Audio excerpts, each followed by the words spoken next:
I won't say. I call this meeting to order. Call this meeting to order. Confirmation of the agenda that the Council Township of North Huron accept the agenda for the November 18, 2019 council meeting as presented. Do I have a mover? I have Kevin, seconder. I have Paul. All in favor? Carries. Disclosure of pecuniary interests. Seeing none, we'll move on. Public comments. This is an opportunity for members of the public to speak to any item of business that's on this agenda. You can have up to 2 minutes per person. Was there anybody that would like to speak ahead of time on anything on the agenda tonight? Seeing none, we shall move on. Consent agenda that the Council Township of North Huron hereby adopts consent items 5.1.1 and further that the Council Township of North Huron hereby receives consent items 5.1.2 to 5.3.7 for information. Do I have a mover? I have Paul. Do I have a second? I have Chris. Would anybody like to pull anything out of that list and talk to it? Seeing none, we shall move on. If Bernie catches up here. So from here, we're going to go to 6, public meetings, hearings, and delegations. First of all, 6.1, we'd like to invite Carl Ellis, Wingham and Listowel Hospital Alliance to come up and tell us about the projects, initiatives, update. Good evening. I said it earlier. Oh,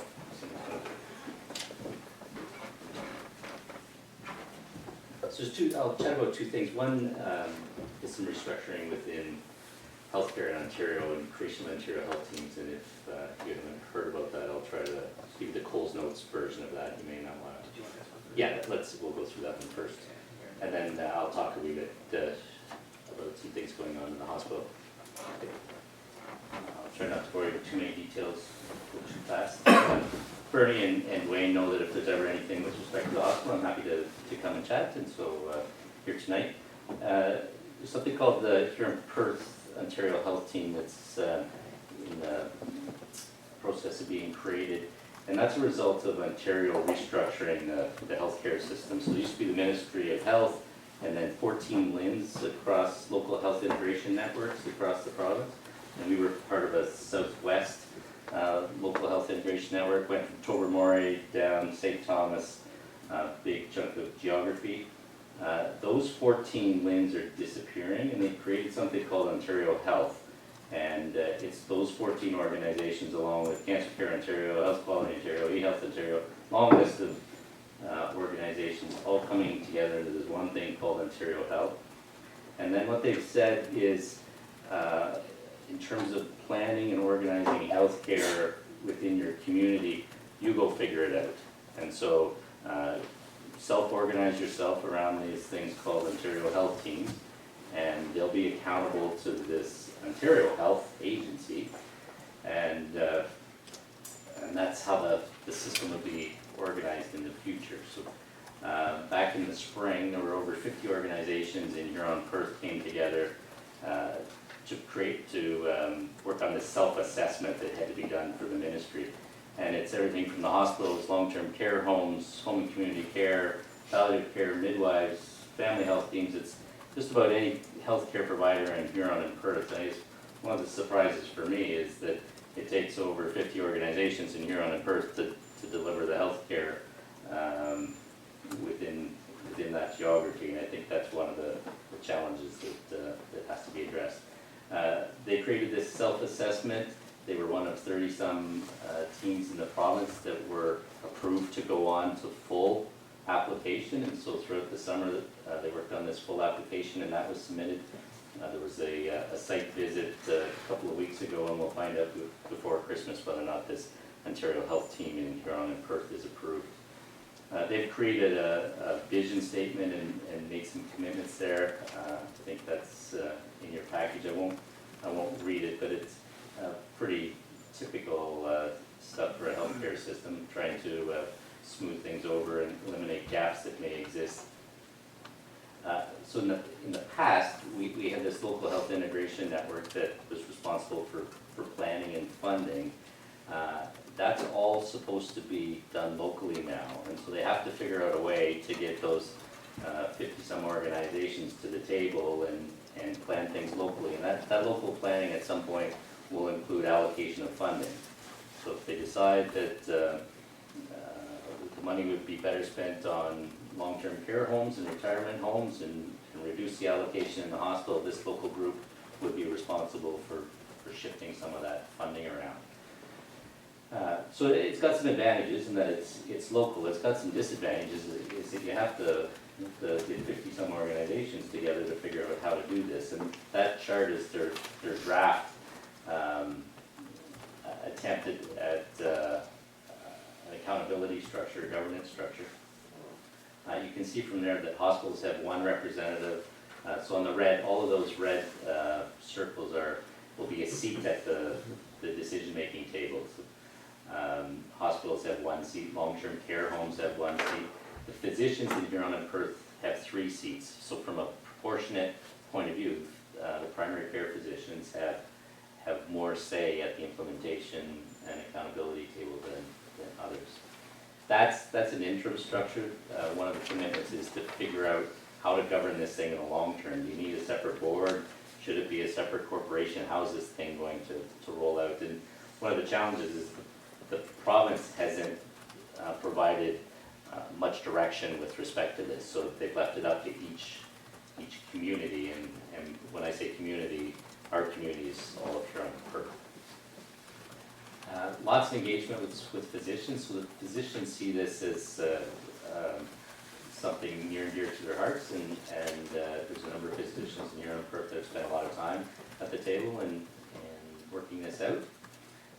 And within the Ontario healthcare system right now, there's a strong movement towards patient, family, and caregiver engagement. So they want to know if you're doing something, have you asked your patients if that's what they feel is right or what they want you to do. So there's been patient partners at the table that have been providing some feedback on this. And then a fair bit of community engagement. So I believe Andrew Williams presented at Huron County Council. There's presentations at a number of local councils, press releases and things. Because my fear is that this is relatively complicated in terms of how they've structured it. I saw that diagram earlier.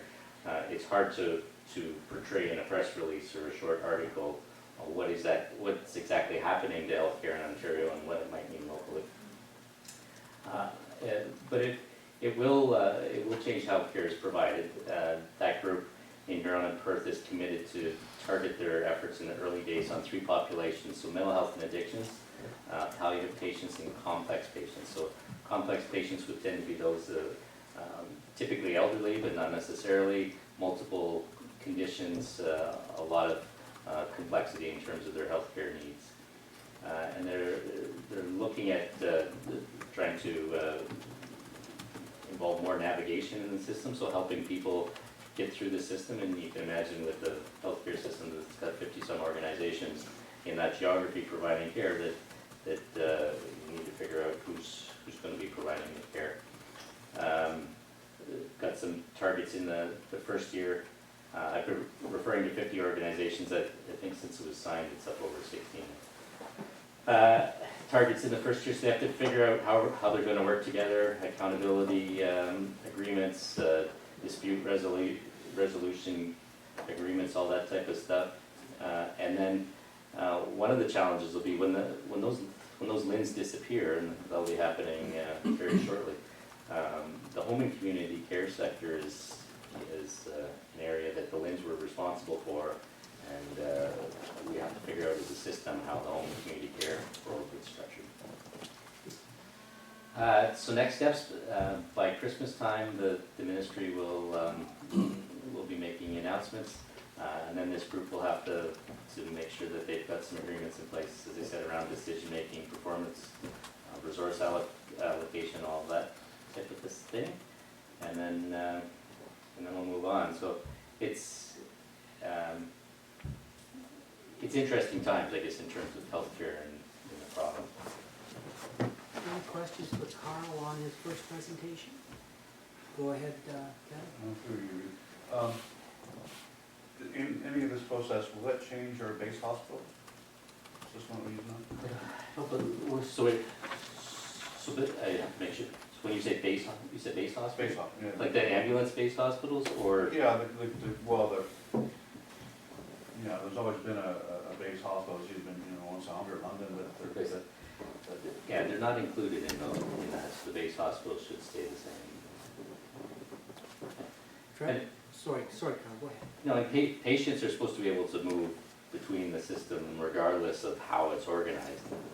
I'm not sure when they tie funding to it, how that's gonna work, but, to sort that out. Go ahead. Carl, usually the information would come from the LHINs as it relates to the funding. So is the Minister of Health now, and long-term care specifically, sending each Ontario Health team, here's your allotment, and you guys figure out how you're spending it? So that's the ministry's vision at maturity. So a year from now, 2 years from now, whenever the ministry says, we believe that you're functioning well enough as a group in order to be able to manage your allowance, here's the whole thing. You figure out how that gets split up amongst you. But in the transition time. In the transition time, the funding stays with the individual organizations. Organizations. But the ministry's ultimate vision is that funding would come as one. To the Ontario Health Team, and then therefore they would split They it would amongst pick- the hospitals yeah. and whoever else needs it. Right? So there's a big planning function that's needed there, and that's one of my worries, is that we lose that planning and decision support function. Chris? Yeah, through you, Reeve. Carl, frontline nurses, I'm kind of looking at the structure here, and are they here? Not in that initial accountability structure, no. I'd like to say they're the only ones that know what works and what doesn't. I'm married to a nurse of over 43 years, and she's seen it all. And that is probably one of the issues. We're not listening. So certainly, that physician group that was there and is accountable, that's part of their message is that you have to listen to the frontline physicians that are involved in this, where it's going to fail. So I take your point, and if I have an opportunity at one of the governance meetings, I'll look at that. Sure. Other questions? See none, we'll let you do your next presentation, Carl. This next one is just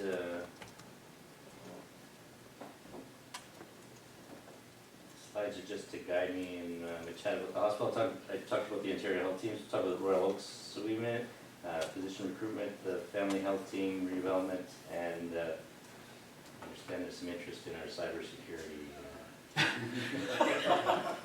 experiences. So Royal Oaks, the space was just renovated for the early on program, 2 classrooms, and then a family and gender neutral washrooms there. They do early learning and literacy programs for parents and kids, a lot of supports, and we consider that a great addition to the facility. It's certainly consistent with the vision for that property, creating a hub for community services, families, healthcare, and others. There's still 5 classrooms left, about 800 square feet per classroom. The building certainly carries itself in terms of the rents and the commitments and mortgages, but still a wee bit of space left, but we're quite pleased with where it's at, and thank this council for their support in purchasing and creating that property. Physician recruitment, so the most recent recruit joined us about a year ago, Dr. Buva, and she practices in Teeswater. Prior to that, we had 2 recruits join us about 18 months ago, Drs. Pintillo and Henderson.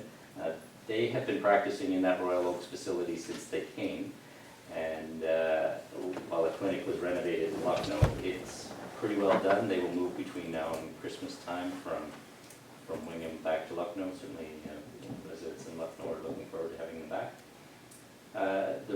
The recruiter, Jen McKay, who's worked at it probably 10 years or so on behalf of Wingham and area municipalities, so 6 municipalities in total have funded that position historically. In North Perth, so the Listowel Hospital, there was a recruiter there that was funded municipally and a couple of other sources. It was a 50-50 split between the municipality and the recruitment effort. And she had 50% of her time as economic development for the town of North Perth and 50% as physician recruitment. And the municipality is pulling her back into that world in a full-time capacity. So Jan McKeag has been helping out in Listowel on a trial basis, and the committee's certainly been involved, in discussions about how that works out, and you've met some of those discussions. Certainly as a system, I think we could do well and work together with a single recruiter across that geography, but obviously that's up to the committees. And the other position we're recruiting for is a surgeon. Unfortunately, our surgeon a year ago took ill quite suddenly, and we have second interviews with 2 surgeons on Wednesday of this week, so looking forward to having that role filled. The family health team, so the family health team is a government-funded entity. It's not accountable to the physicians, it supports the work of the physicians, so the nurse practitioners, dietitians, pharmacists, health educators are funded through that North Huron Family Health Team. And they have an executive director position and have shared that between North Perth and North Huron for several months now. I'll get it wrong if I say an exact number. On a trial, I expect that trial will be extended coming up here in January, but it means an administrative person that is shared back and forth. And the savings from that sharing were invested in a new mental health and addictions worker here in North Huron. So I think that was a good move by the family health team to increase the mental health and addictions services here in North Huron. And given this sharing across that Ontario Health Team environment I just spent a few minutes describing, those 2 family health teams are looking for ways that they can work together more closely.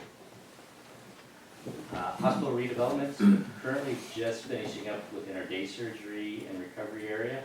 It'll be open before Christmas, and after that we begin renovations on the final area, which is ambulatory care. So ambulatory care is the space where visiting specialists come, where there might be minor procedures that are done, and I think that'll be a great addition in the Wingham Hospital. That renovation takes place in the newest section of the hospital, which was constructed in the 80s, and so there's no asbestos. Some of the other issues, the structure's brand new, there's fire stopping and some of those things that have improved construction since the 40s that we encountered in other sections of the building. So we expect that area to go fairly quickly and finish up in the spring. Cybersecurity, so hospital servers, unless we're living under a rock, we probably heard that were attacked by ransomware. We did not contact the hackers, and there was no ransom paid. We don't know what the ransom amount would have been because we didn't contact them to find out. We did hire forensic cybersecurity folks, Deloitte, and they came in and were able to tell us which laptop computer the hackers came in on, where they deposited the virus, so to speak, in the network, and how it was detonated, that type of thing. So we're pretty confident in that work. They were able to follow that through, and it's in bold there, but there was no instances of unauthorized access to any personal information, or other sensitive information. What we understand is that these guys just want to handcuff your operations, and then you'll pay them the ransom. They're not interested in your birth date or social insurance number or anything. What they're looking for is their ransom money, and so we have confirmation that there was no information that was accessed. And what we ended up doing was rebuilding our entire server network. So starting right from the servers up, rebuilt everything and restored from backup and worked from paper processes for about 7 days, which which is interesting in this day and age, everything from photocopiers, for instance, that are hooked into your network. We had photocopiers that wouldn't work because they were trying to call home to the network and the network didn't exist. Things that we've done electronically for decades almost went to paper processes for 7 days. So, certainly proud of the resiliency and the way in which our staff stepped up in a time of diversity. It was quite an interesting experience. Just a few other things. Home care pilot project. So I mentioned something a few minutes ago in the Ontario Health team about home care pilot. In the last strategic plan of the hospital, they talked about the hospital being accountable beyond the four walls of the hospital for healthcare more broadly in the community. And one of the things that we were hearing was patients and families and caregivers were not satisfied with the home care services. And so we've been doing some work and have a project that's been funded to start a trial in North Huron around a different model of home care. And we're looking forward to rolling that out in the new year. It's a pilot, but if it works, I think it might be the model for that Ontario Health team across all of Huron and Perth. We'll wait and see how it works. We have received some one-time funding increases recently, completely unexpected and out of the blue, so it's a little unusual. I think some of it is probably the government trying to preempt what we expect to be a bit of a tough winter in terms of bed allocations. There are a lot of hospitals in the province that are already over 100%, and I think they're trying to ramp up some resources for the flu season. You probably heard about the Clinton ER closure from 8 to 8 beginning of December 2nd, and we had a medical staff meeting this morning, and they were certainly interested and concerned about what the impact might be in Wingham in terms of the merge visit. We believe we have capacity to deal with any extra volume that we might see. The flip side of it is patients are admitted and other hospitals are at 100%. We'll have trouble getting those patients back to their home hospitals. It's something we need to work with. And anytime I'm out and about, I regularly get asked about the oncology clinic here in Wingham. It's certainly what I would consider the showcase clinical service that we have here. And since we renovated that space and opened it up last year, our volumes are up over 50% this year from what they were last year. Some of that's a wee bit cyclical, but I think patients are talking to other patients about the staff and the space and the service they get in Wingham, and we've certainly seen growth there. And one of the things that we're doing is implementing a survivorship clinic that will be supported by our Wingham physicians. Instead of going to your specialist in London, you would see one of our Wingham physicians, and if there's something out of line, then they'll make sure that you get into the cancer clinic in London. But it's a first step for those that have been through a cancer journey and have survived. Okay, that's everything. I'm always happy to answer questions. Anybody got some questions for Carl, or concerns, or comments? Go ahead, Kevin. I figured, Carl, so the two previous recruits that were for 18 months and now moved to Lucknow, are they in our area for collective, for recruitment? Like we give finances into recruitment of bringing doctors. That's going into ACW or Bruce. Are they also contributing to bring persistence into their area? Yeah, so there's 6 contributing municipalities: North Huron, Morris Turnberry, Asheville, Cobourg, Wawash, South Bruce, Huron, Kinloss, and Howick. Howick is not contributing. Sorry, there's 6 participating municipalities. Howick is not a contributing municipality. So they've all contributed, and at the time that Dr. Shubad ceased practicing, the greatest need in that moment was Lucknow, and so those 2 new physicians went to Lucknow. A year later, Dr. Gear retired, and so Teeswater was next. Right now, it's Dr. Sheffield who's nearing the end of his career and looking for someone to fill his practice. So the next recruit would logically come here. So that process is going to be interrupted with the new Huron Perth? No. I think think at the end of the day, local communities have got local needs, and we'll still need to take care of our local community, local hospitals, so to speak. I guess what my further carry on Kevin's question would be, in that diagram of all the participants with voting members, how many voting members have in the document? Does our process of recruitment have a voice in that?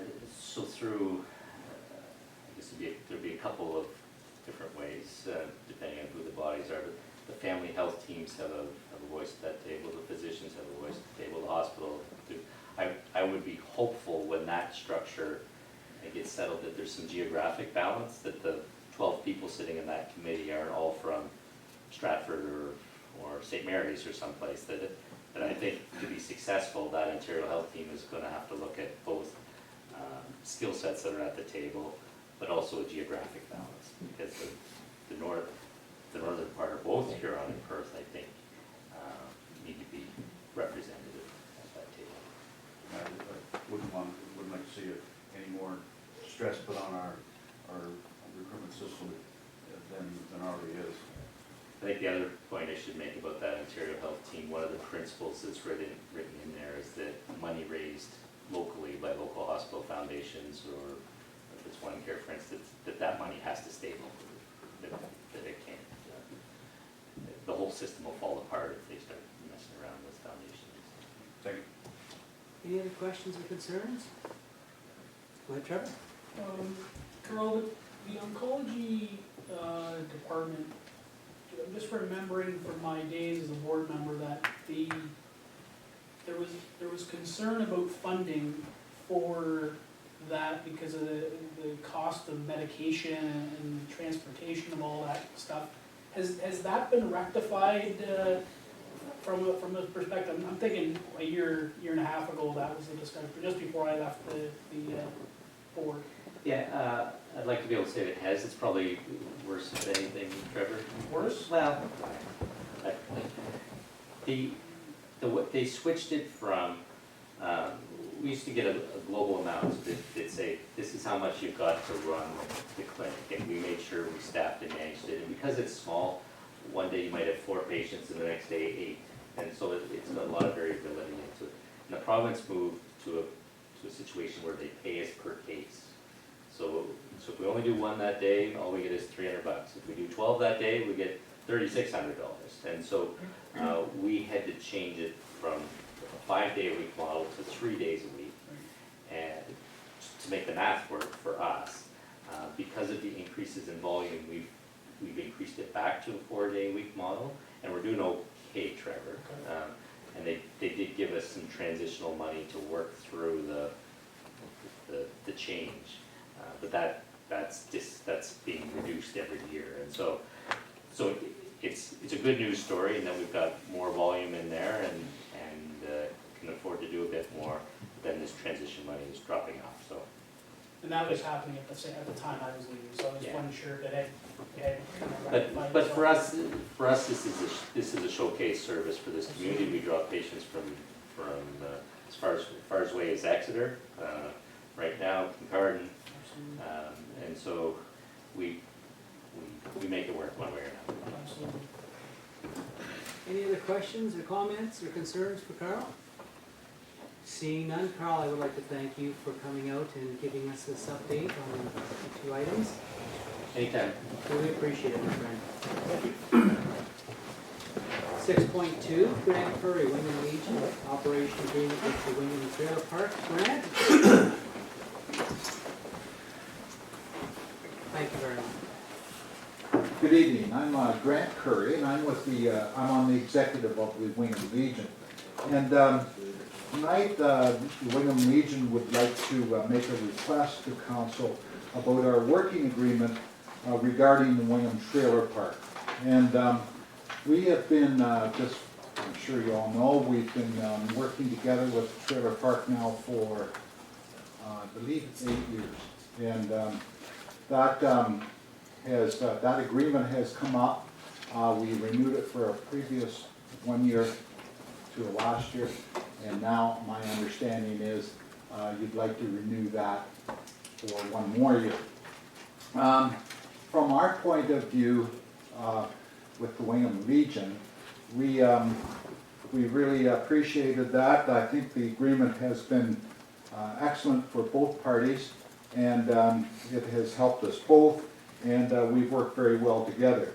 However, we would like to see the agreement extended for a 3-year period beginning this December. That's when the old one runs out, with the addition of a clause that either party may opt out of the contract providing 6 months' notice. And we think that's a good idea to have in a contract, because perhaps council would not want to stay in it for the full term, and perhaps the Legion either. So to give each other good notice in there, we could do that. Now, the reason being that we would like a 3-year term is the managing of the trailer park.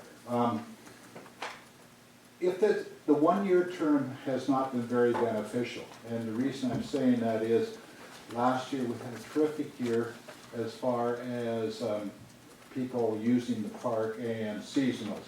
Seasonals are where it's really at. We like the seasonals there. The seasonal people, we are unable to commit to them this year because we really didn't know what was going to happen with the trailer park. And we have probably several leaving. And we also were not able to, at the end of the year, we always, of course, in a trailer park like this, would charge winter storage and do those type of things.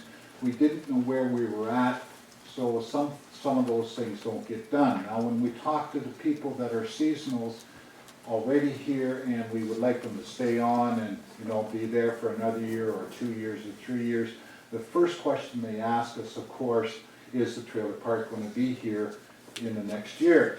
Otherwise, they're going to go and get some more stability somewhere else. And that's what we're facing with it.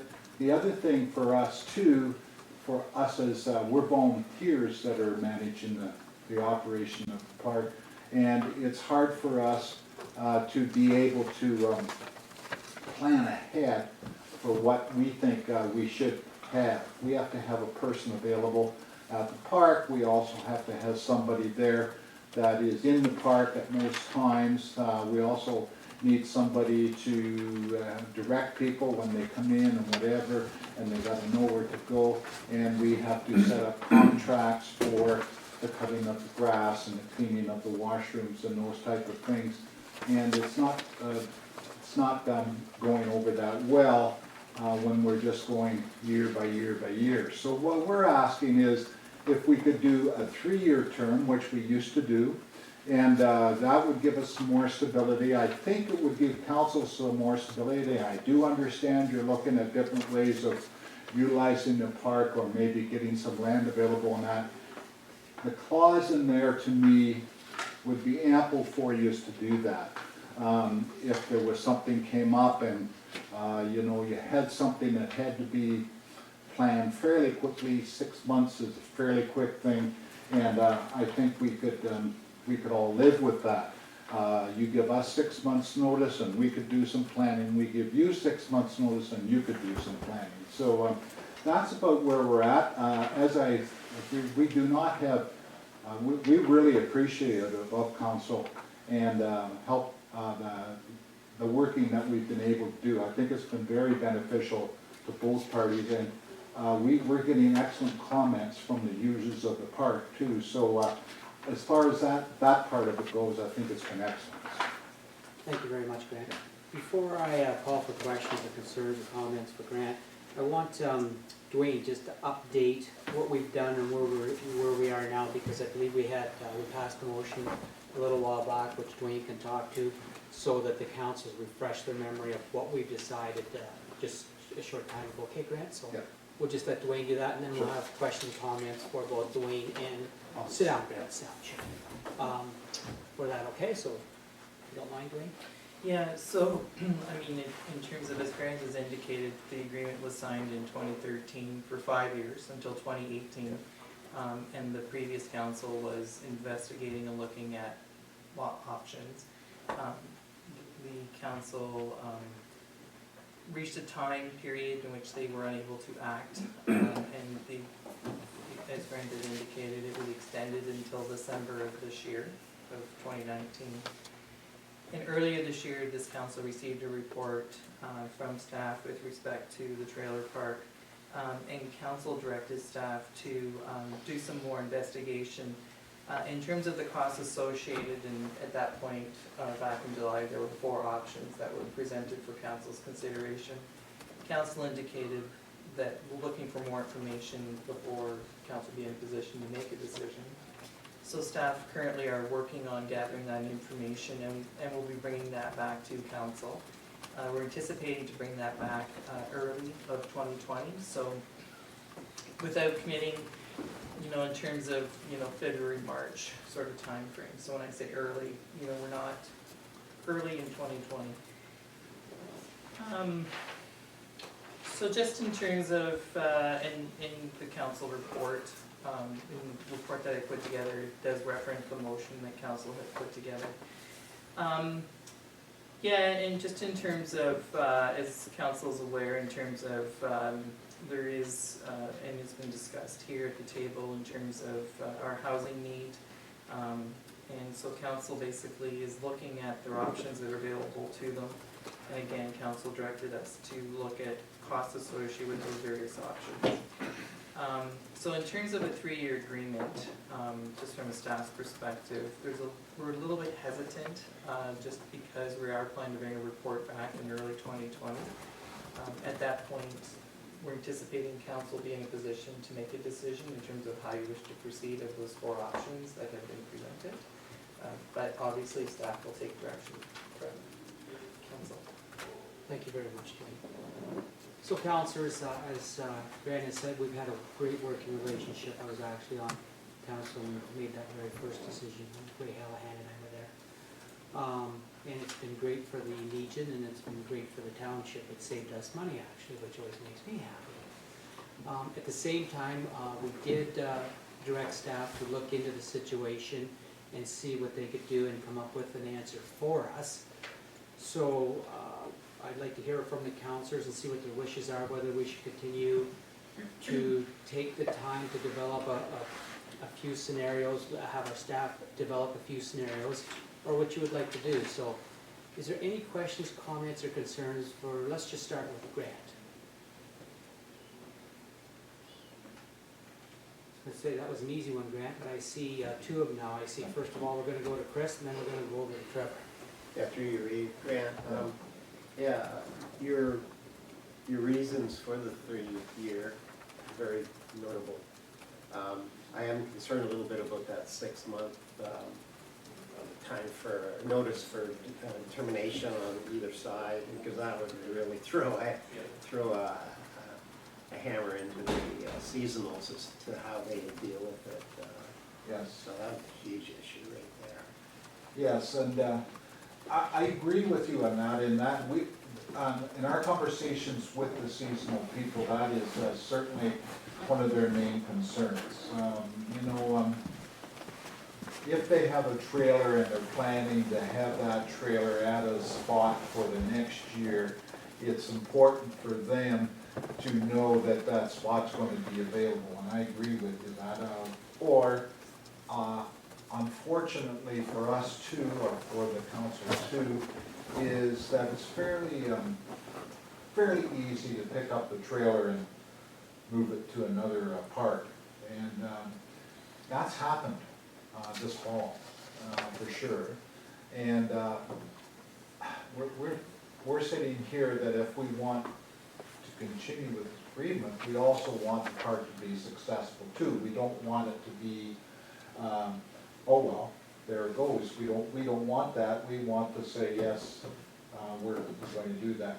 The reason we're talking about the 6 months, I guess, is we understood anyway that the developments that were being considered, or the considerations that the council was going through, always takes time. There's always things in there that will take time, and is 6 months reasonable or not? Do you know you got to do soil studies, and you gotta do, all this stuff to, say what you may or may not be going to do with the park. It just, what we were thinking of, it gives you, or gives council an option, so they're not tied in for 3 years to an agreement. I'm not saying that's a great thing for the seasonals, but at least it gives council some options. Trevor? Yeah, like, my concern has always been, and I made it pretty clear, the last when we were doing the extension for the 1 year, is that this will be the last extension. We either make a long-term agreement, or we don't. Because we cannot continually having this discussion about 1 year and then seasonals have an issue and you cannot properly operate the park as it truly is supposed to be a park. The concern that I still have today, even though the agreement is, and the working relationship has been great, is the capital required in order to make that park what it's supposed to be in the long-term sustainability of that park. There's lots of infrastructure in that park that probably have never been updated or replaced in the next 25 years. And my concern is that where we are fiscally and where we are financially, I don't see that happening for another 20 years in the sense of how we're operating and what the basic needs are and the truly priorities of North Huron's financial situation. So my concern is that's a secondary part of my concern about the long-term sustainability of the park. But I don't see the 6 months giving I don't see the 3-year agreement with the 6 month out giving the seasonals any more positive feeling about whether that's going to be there or not. Even if we guaranteed them 1 year without any clause, the clause is there till December of 2019. So we wouldn't make any change until December 2019, December 2020. But if we were to change to a 3-year with a 6 month out, well, we could sign the 3-year in February, and in 6 months, and basically say in August, we're done. So in essence, the 1 year extension gives the actual seasonal people more in my mind, more hard timeline than the 3-year agreement. I understand why you as the committee and you as a Legion would like that 3-year agreement. I would love to give you the 3-year agreement, but I think we as council this council hasn't seen this agreement and the operation of the agreement, and that's why the extension was put in place originally. Thank you, Trevor. Other questions or comments or concerns? So I'm going to kind of follow up with what Trevor said. I think it would be the proper thing to extend it 1 year and let the staff and the Legion have conversations. And as Trevor's alluded to, this is going to have, if we all of a sudden had a big problem down at the washers down there, something could have an effect on what we're doing. I'm thinking, Brad, that if we did extend it 1 year, forget the 6 months, let staff and your folks sit down and have some good discussions and come back before council and probably at that term come up with a long-term, well, no, not probably, we're going to, because this council makes decisions. We'll come up with a long-term strategy that works for everybody. Having said that, if there's no more questions for Grant, we'll maybe move on to Dwayne. Does anybody have any questions for Dwayne? Go ahead. Yep.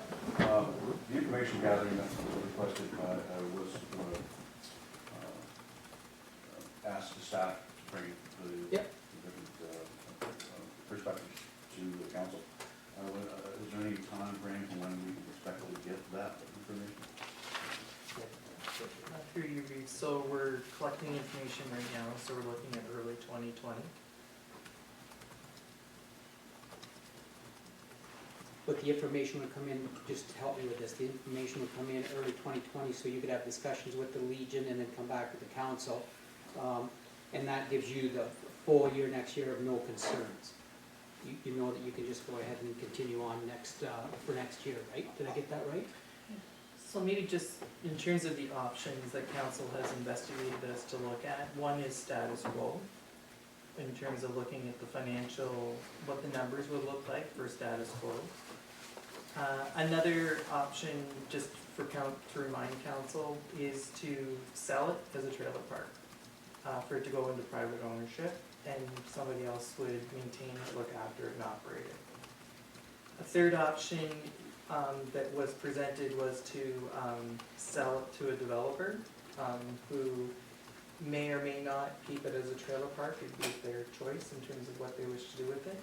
And the fourth was for council to look at developing it for residential purposes.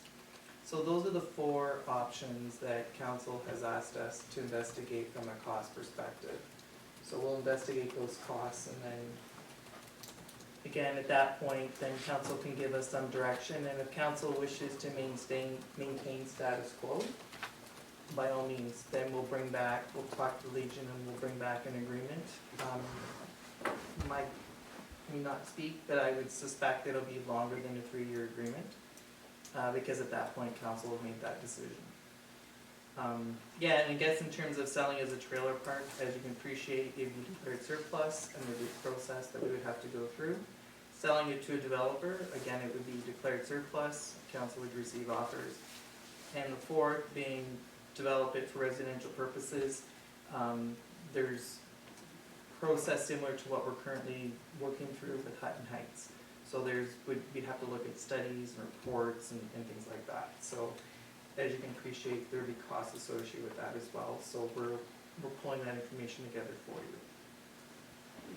Thank you. Just to help in terms of Thank you very much. the discussion. Go ahead, Grant. And those points are well taken. I just want to reiterate that continuing on for another year may not be the way we can go, or and you might have to look for someone else to take over for another year.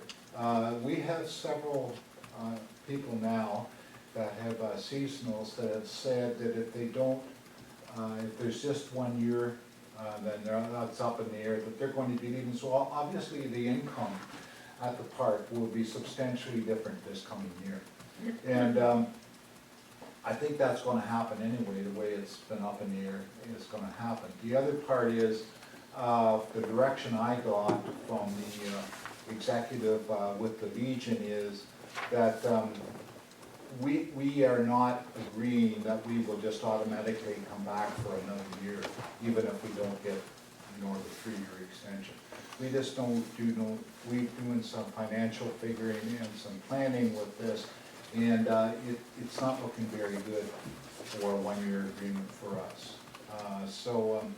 Mainly because we're having trouble getting the help to be able to run it. So Grant, if I can ask, if council doesn't mind, if I can ask then, if you're not interested in one, then what are you interested in based on the fact that, like, everybody has trouble getting help right now, I don't care if you're running a restaurant or what it is, how that would affect you? What we can do is we can what we are able to do with a 3-year agreement is do a financial plan out over the 3 years with budgets and whatever, and we can better operate that way with it. And we can also better estimate the type of income that we may have over the next 3 years, which is very important to us because we have to do that. We have to be able to estimate fairly closely, and we've been doing a good job at that, of what the income is going to be from the trailer park over the next, for that year. Right now, that's really up in the air. I just want to point one thing out to council, that if you do it 3 years and today is 1 full year for us, you're landing this right at the end of late up. We wouldn't be able to make a decision then, Grant. That's the only thing we need to take a step back and think about, where shorter or longer would be different, but it's not fair for this council in the last 6 or maybe 3 months of their term to start making agreements when we know a new council will be coming Right. on. It's a big one for me. I don't like Right. being burdened with what we were burdened with. Go ahead, Trevor.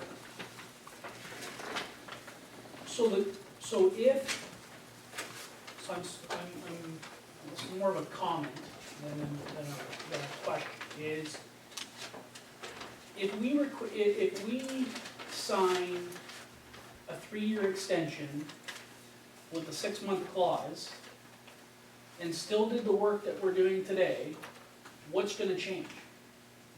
Because if you come back in May, if staff comes back in early 2020 with the information, and it's determined that for whatever reason, the change needs to be made, for whatever reason, if that's what the thing is, we submit our notice of termination, and we're no different than we were if we signed a 1-year extension, in essence. Because if the report comes to council in, let's just, worst case scenario, say March, council makes a decision in May or June, well, 6 months is December. We're no different than where we would have been if we would have signed a 1-year extension, in my mind. So, I'm not sure it's gonna satisfy, in my mind, I don't know how that's going to satisfy the executive. If we didn't find out till June, what's happening or what's gonna happen this year, I'd say we better not run the trailer park because we might not have anybody in it. It's too late in June for seasonals to be saying yes or no, or I gotta find another spot. That's why 6 months doesn't work, you'd have to have a date. Yeah. Do I have a suggestion from council how they'd like to handle this? Go ahead, Chris. Through you, Reeve, I'm sorry for blurting out there. No, it's fine. I think that we should have perhaps have a 3-year, that's an overriding deal, but then have, as far as termination goes, there has to be a drop-off, a date, whether it's a sort of December type of thing, or the first of the year. And then that allows you folks to make arrangements to notify all the folks in the trailer park, and then we get to move on. Are you good with that? Oh, sorry, I'm gonna have to go to Kevin first. So. Through you. I agree. I think a stable way through would be in order for them to do a budget, a 3-year contract with I would say any revisiting of the contract on the anniversary date each year. December seems to, now, November seems to be a decent time to meet and discuss things when it's both an off-season for their operations and for us. I can't see us making any headway with any information we get till fall anyway. As far as going ahead with anything different than what we've done for years. So I think the 3-year extension would keep it within our term. Well, there's that. Yeah. Go ahead, Lydia. I don't understand why there is such a difference in a 1-year contract and a 3-year contract with a half-year ending. What is the difference for you in managing your The trailer difference park? for us, of course, is the numbers of people that use the park, which is very important. But you still have that sort hanging above you, like we can, in a month, say like, okay, in 6 months, you have to vacant the park, or you can go ahead, or is the, The I don't question- understand the The difference for you. questions we're getting from the seasonals Yeah. are you going to be running this park? And we hand them a seasonal contract for the next year, and they say, are you going to be running the park? This year, of all years, we were not able to say we were or we weren't. And this would be they start doing this in August, September. And we said, well, we're on a one-year agreement, our agreement is up the end of December, we may be able to do it for the next year. They're telling us the next year isn't good enough. And I tend to agree with them that, you know, I guess, but I am at another trailer park and it's a much, much larger park. But what they do is they offer the seasonal people stability. And I guess we're not able to do that, and I understand what's happening, but the stability has caused and will cause, this year you'll see it and it will continue on, that the trailer park revenue will be substantially less. Grant, that gentleman behind you wanted to speak. John is our treasurer and I'd love him to speak. Yeah, and then Anita, we'll go back to your next question. Yeah, I'd like to speak to, yeah, I'm John Douglas, and I'm the treasurer, and also I have been involved in the trailer park. A problem that's come up this year is we get people wanting to book a site for the following year. Maybe they're moving from they're looking from one park to go to another park. We're cheaper than quite a few parks.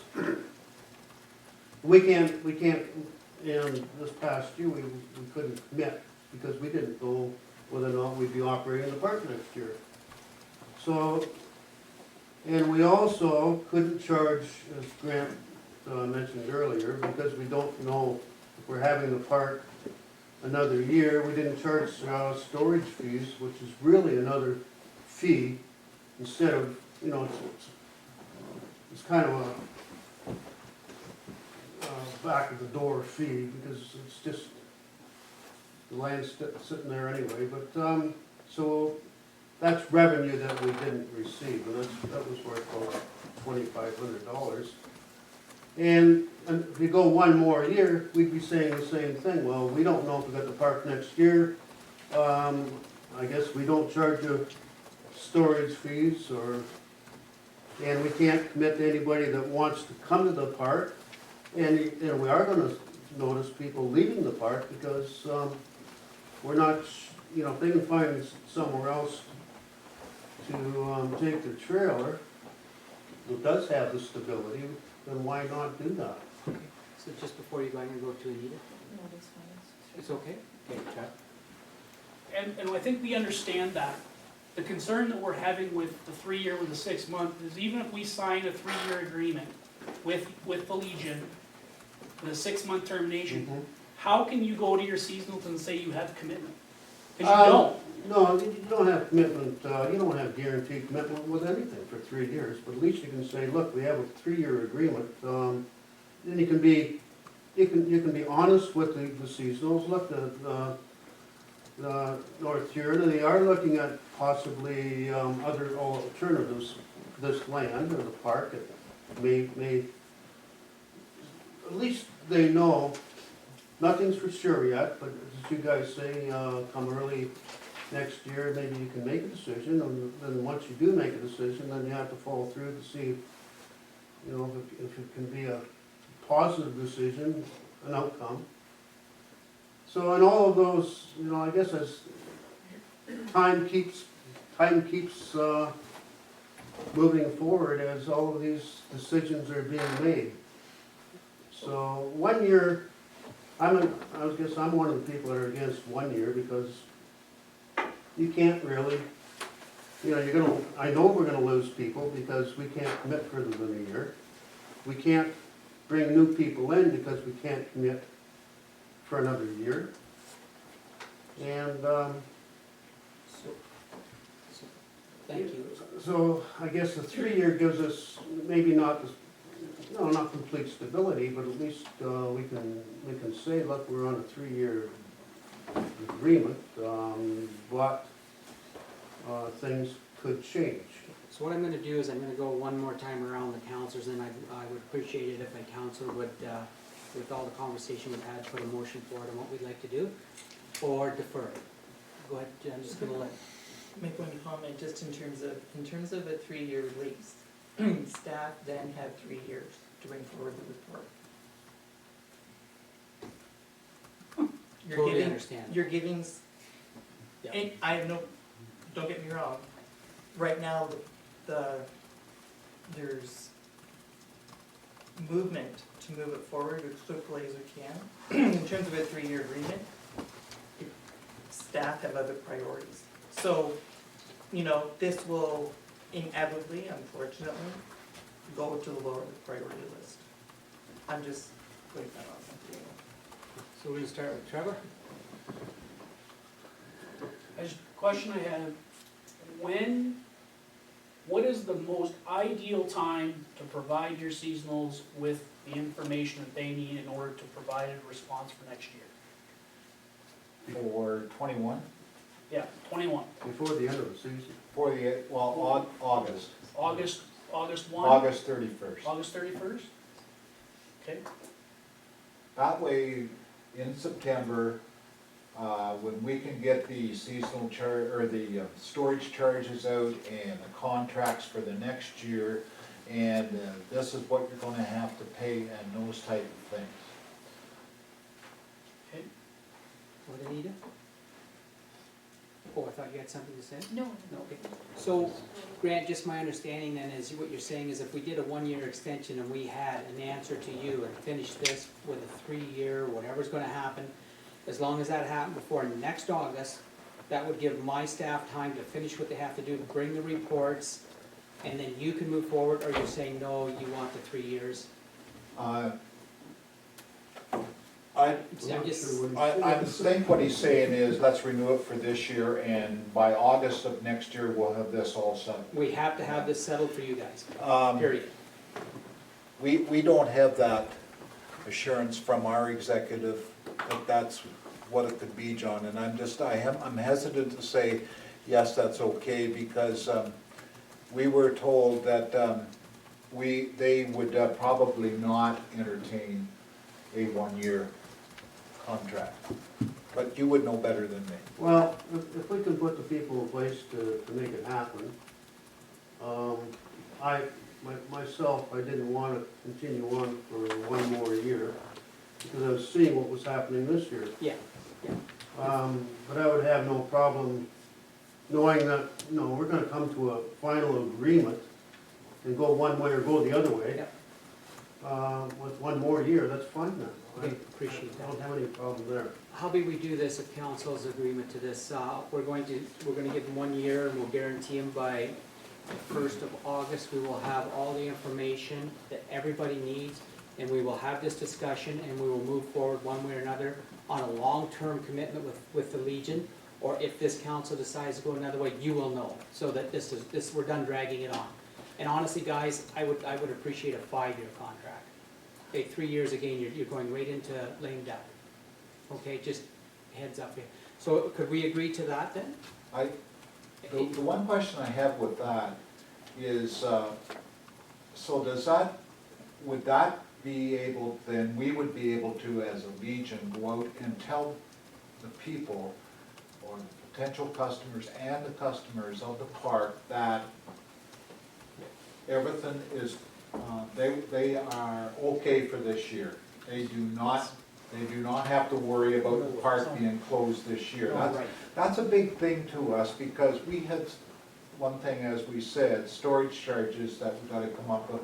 The second thing is, we need to get back to these people that are seasonals as quick as we can to get their confirmation tied up Yep. for the coming year. This council can commit, and I'm sure the staff is willing to do this for us, we will commit to the fact that if we will give you a 1-year extension, and by August of next year, we'll have this solved, one way or the other, and that's it, and we can all move forward. And you will have a further commitment, or this council could go another way, Yeah. but it's done. We're gonna move forward on a long-term basis, one way or the other. Is that okay with you guys? Yeah. Okay. So this gentleman has made a motion up for us, so we can make this all legal. So that the Council of the Township of North Huron hereby receives the report prepared by the Chief Administrative Officer dated November 18th, 2019 for information purposes, and further that Council confirms the directions given to staff at the October 7th, 2019 regular meeting to enter into a 1-year extension operating agreement with the Royal Canadian Legion Branch 180 Wingham for the Wingham Trailer Park, and further that the agreement be amended to include a termination provision in the agreement with a notice date of August 1st, 2019. Do I have a mover? I have Rick. Do I have a second? I have Kevin. Last comments or questions?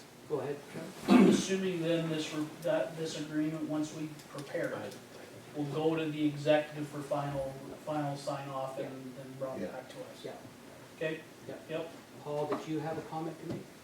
Well, I just wondered if you read if, he said 2000, Oh, sort of, yeah, that should say 2020.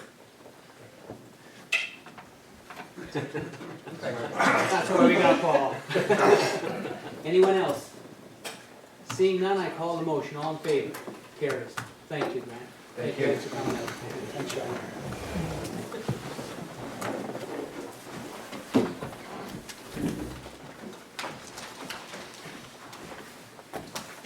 Okay, we're gonna move on to 7.1 is the clerk's department. And it is extension of a draft plan approval, plan of subdivision, file 40T 1200001, lot 56, concession 1, Wingham Ward, Township of North Huron. Applicant is Douglas Searson, SZAM, I'm gonna say that says ZAM Capital Partners, owners Kenneth Han Chi Kang, and I apologize if I said that wrong. Representative of the 108 co-owners. I think I'll, should I read the motion first or should I have a copy? Okay, kiddo, you're up. Thank you. Good evening once again, everybody. I'm here to speak to this application for draft plan of subdivision approval extension. I also wanted to note before I start is that Randy Von Haking is here, and he's representing the applicant. So I have a slideshow with a few basic background information, but before I get into that, the overall message is that this is an application for a plan of subdivision that has received approval a while back, and it received a 6-month extension about 3 months ago, and it needs to be extended again before it lapses in January if we want to extend it. If it doesn't get extended, then the whole plan of subdivision would be null and void. And on the basis of the previous application by Doug Searson to work with the various owners of the property to see if a solution can be found to move this project ahead. Doug and his company have once again applied for an extension. The previous comment is that once this was extended the phase 1 of the subdivision needed to be registered within the extension period. The application is requesting a further extension to the draft plan approval. No other changes to the draft plan have been requested to the applicant. So the effect of extending that draft plan approval would be to provide an additional year for the applicant to satisfy all the conditions before the subsequent lapse date. So 1 year is what the applicant is asking for. The reason we have discussed with the applicant the term of 1 year rather than another 6 months is that we noticed that the past 6 months actually went by pretty quickly, and we want to give sufficient time for them to meet all of the conditions and register the phase 1 of the plan, but not such a long time that we don't see results within a reasonable time period. The only other thing that I would maybe note by way of overview is that when the previous extension was granted, North Huron had asked for a condition that the applicant waive their right to appeal any other residential development in the township, and the applicant has agreed to that condition to be added again. So just for an overview. On the screen, we can see the subject property. And this slide shows the location of the subject property within Wingham. And this is the layout in general terms of the street pattern for the proposed plan of subdivision that has received draft plan approval. And this is the phasing plan. I guess that is, Phased rate, okay. sorry. There is a different slide that I have, I think it might be in your package, that shows a yellow highlight around phases A, B, C, G, and I. That is what the applicant is considering to be what they can consider doable for their phase one. So I guess a moment ago I said that there would be no further changes to the draft plan approval, but they would say that they could achieve the area highlighted in yellow in my written report as what they could register, what they could develop within the year. So I hope I'm being clear here. So the bottom line is that unless the county is the approval authority for this, we're looking for North Huron's comments tonight. But unless the county grants this extension, then in January of 2020, this plan of subdivision will lapse, and there'll still be the same 108 owners of the property. We'll just have lost that potential momentum associated with the project that would be associated with having something to work with. So both the planning department and the applicant agree that in order to salvage an opportunity here, an extension is the best way to go. And we feel that the terms that have been put around that of keeping that to a reasonable length of time of just 1 year and having that extra condition that the applicant has agreed to waive their right to appeal other residential development in North Huron. Planning development is prepared to recommend that North Huron recommend the extension. So those would be my comments for now. I know Mr. Von Haking is here. He may want to speak to it as well, and I'm available if council has any questions. Before, Mr. Von Hagen, just before you speak, come up if you like. Actually, we're going to let you speak first, and then Dwayne's going to speak to it. Thank you kindly for coming. Okay, so a big part of the reasoning for needing an extension is when the first extension was granted, we did not have the right to be the facilitator at that time. So it took some time and effort to get to 108 plus investors in China to sign off on granting us facilitatorship. So now that's happened. One of our partners, John Chung, actually flew over to Singapore to meet them in person and shake some of their hands and put this together so that they gave us the authority to move forward on their project for them. So very clearly, it's been sitting cold for 8 years, but it's under new management now. We're all aware of this gentleman's partner that we were talking last time. Dwayne, did you have anything further to add to that? No, I think just in terms of Doug in particular, I think, and Doug's team have been working very hard. As council's aware, I mean, this is a plan of subdivision that has been sitting on the books for 8 years that I'm aware of, and perhaps longer. And that during those 8 years, the property has been under control of a developer. Clearly, that development has not moved forward. Doug and his team, including Ramsey, have been working hard, and they now have the lands of the control of that developer, and now it's in their control. And that has taken some time from when council granted the 6-month extension, which was back in June or July, until now, which, as you appreciate, with 108 owners, that's going to take some time. So what is being asked now is for a 1-year extension, now that the land is under different control. Now the developer who's now in control of the lands is basically requesting a year in terms of to demonstrate to municipality and to council, that they're committed and they're behind this project. It's unlikely a project will be completed within that year unless Randy Correct. tells me Yeah. otherwise. It will But- not be completed in a year. But that year basically would provide the developer an opportunity to demonstrate that they're behind it and they're committed to this project.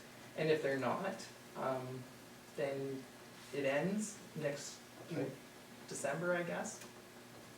And if they are, then they'll be back for a further extension, and at that point, council can then decide whether you're satisfied with what has been completed and whether the commitment is there or not. So I'll just add Thank you. that. I'll add one little touch, and then I'm gonna read the motion and see if I can get some movers, and then we'll have a discussion as council. In the year we've been working on this, or the last 6 months we've been working on this, I wanna thank senior staff. We have had many conversations. We have been on top of this. I wanna thank the developers, because any question we've asked, they've been there, they've provided. They've been a great team to work with too. This is taking something that's sit dormant for so long, and now we're just at the edge of making it work. So I think this council really should pat yourselves on the back, because we have pushed this one hard and through with the help of our senior staff. Having said that, I'm going to read the motion, and then we'll go from there. That the council of the Township of North Huron Council hereby recommend that the Huron County Council approve the request by Doug Searson, agent, on behalf of the Kenneth Tan Chi Kig, and forgive me if I say that wrong, and the 108 co-owners of the subject lands for the extension of a draft plan approval of plan of subdivision file 40T1200001 for a period of 1 year. And further, that the condition that the developer signs an agreement to waiver their appeal rights on any residential development within the Township of North Huron during this period of extension that was added to the previous 6-month extension by extending for one period for 1 year, for a period for 1 year. And further, that the council's resolution be forwarded to the County of Huron. Do I have a mover? I have Trevor. Do I have a seconder? I have Anita. Do I have questions, comments, or concerns, starting with Trevor? So I just want to question the highlighted, so is it my impression that that yellow highlighted area, or 8 subphases A, B, C, G, and I, would be completed by the end of this agreement period, or is this, what was the purpose of breaking that highlight out? That highlight is the first section that we intend to complete and sell out and build out. So the first phase may be larger based on the phase agreement, Yep. but the first 42 homes are what we expect to sell and build in a very short-term basis. And when, and sorry, Reed, Yeah, go ahead. when do you anticipate that, like, what is the date that you have in your head or on paper at Sure. some point that you're expecting progress to have had to that point? Well, we can't start servicing until a subdivision agreement's signed, Right. obviously. So working through those conditions of the plan of subdivision is the first task. And the idea of that extension gives us the year to work through those conditions. In an ideal world, we get them satisfied, in the next 4 to 6 months. And then we can start working the subdivision agreement, potentially breaking ground in the fall. Yes, fall. Anita was next. No, I Oh, don't. you didn't have it? And then Kevin, you were following? You, I think Kevin did, Chris is next, so I thought I seen your hands go up earlier, so sorry, guys. Okay, Kevin, it's your turn then. For you, and this is open to Huron County or the developer. With the 1-year extension, does the agreement change to something different once the shovel's in the ground? It's just an extension on the, once everything's satisfied, all the agreements that need to be done prior to commencing construction. At that point, will you have to come back for another agreement on it, or is it just automatically turn into something else? So that's an excellent question, because I think I was sending some mixed messages about that, so maybe Randy can help me out too. So where we're at right now is a draft plan approval, and in order for that to stop expiring all the time, it needs to be registered at the land registry office. So what I think I hear being said is that there are solid plans for the area highlighted, and that an area beyond that, which was previously identified by the previous developer as phase 1, could be registered. So that if phase 1 is registered with the land registry office, that kind of locks that in. Now they can start selling off lots in there, and that it is realistic to think that that could happen within the year. But beyond that, there's other phases in this plan of subdivision that have draft approval. If only phase 1 is registered, those other phases would need extensions, and we need to deal with those separately. So that could be a further coming back on those. But if all goes according to plan, the developer won't be having to come back to county for extension after extension. That you'll be into a phase where you actually do have something registered, and now the developer is working more directly with the local municipality to satisfy conditions in a subdivision agreement.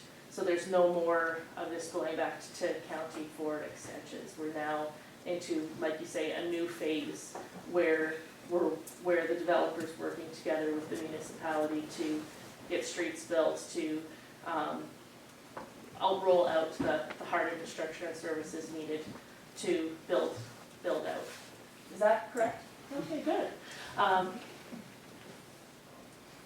Any other questions? Trevor? I just had a comment, I think it's been noted more than once, not even on this council, but the previous council, is this has been a very frustrating development, right from square one. I would suggest that we've made more progress in the last 6 months than we've made in 8 years. In all honesty, from what council has heard, and I truly believe that, when Doug Searson came here requesting this original request to extend, we put it in his hands to show us some progress.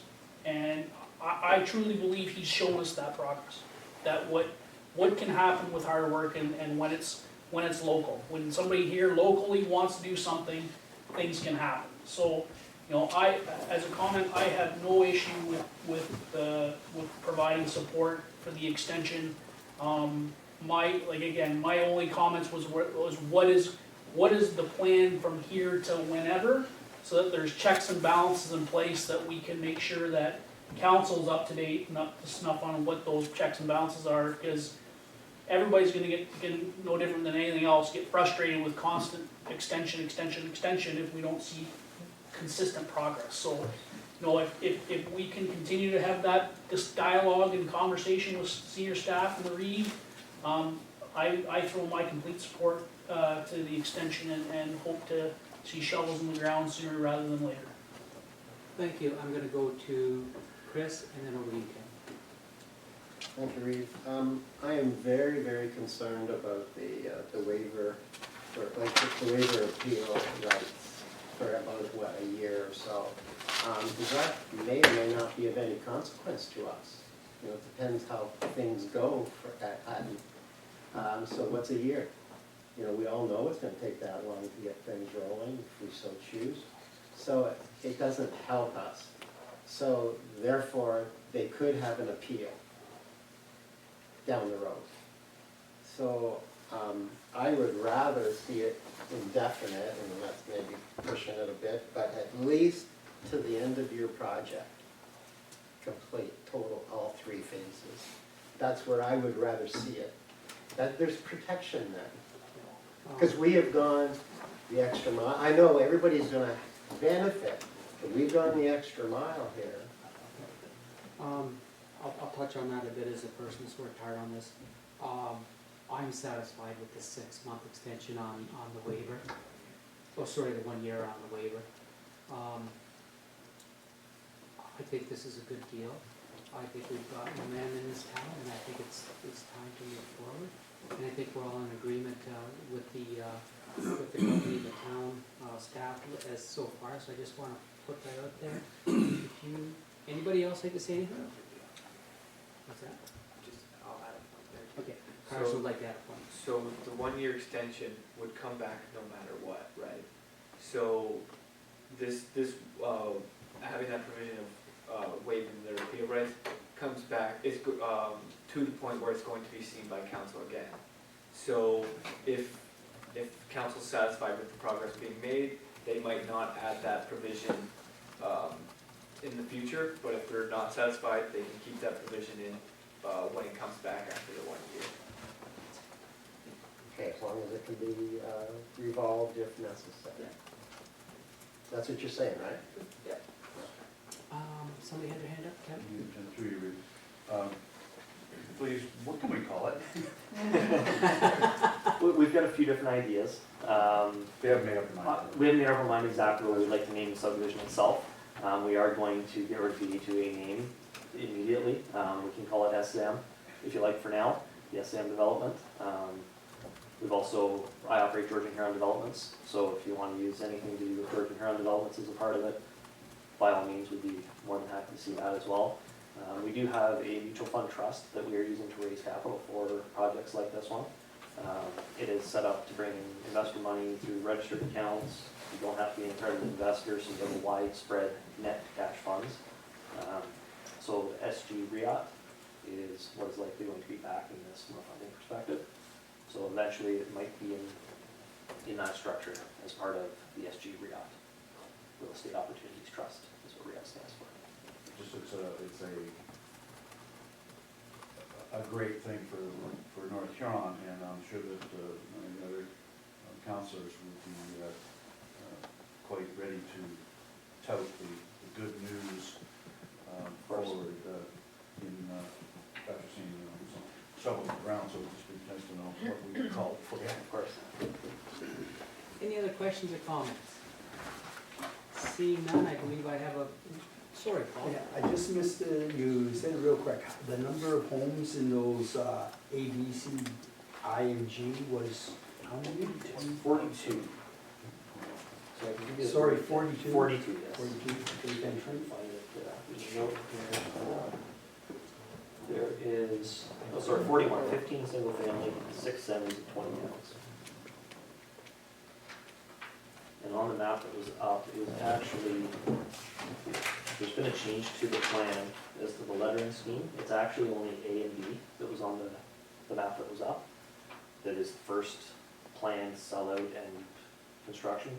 First phase could be larger as a phase, but where we will focus is just to connect those arteries and A and do B. A and B right there. Okay, thank you very much. Go ahead, Chris. Yeah, just a little technical through you, Reeve. It's, I thought I read, and I just want to make sure, you're gonna commission, for lack of a better word, builders in the area to do some of these homes? Are you gonna bring them all in? We have a building division ourselves Okay. as well. But by all means, if it is beyond our scope or if it's the timing is just right, we will also look to local builders as well. Okay, so supplies would come. Of course. Yes, suppliers, local trades, local. Okay. As far as the overarching builder, is most likely going to be ourselves out of Guelph. But we don't do a lot of the actual labor work ourselves. So a lot of the labor will be local. Thank you very kindly. Anything else? Seeing none, I do call the motion. All in favor? Passes unanimously. Thank you very kindly.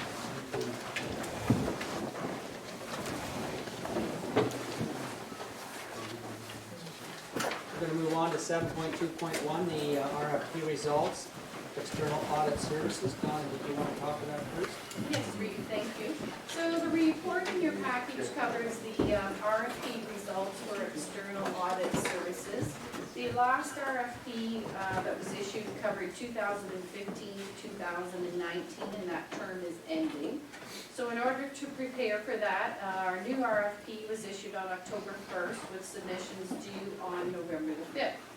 Our current auditor, as outlined in the report, is Seabach and Company out of Clinton.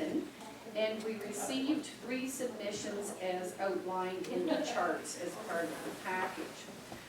Also, the RFP services, audit services that were to be included were services for the township, the 2 DIAs, and the Belgrade Arena.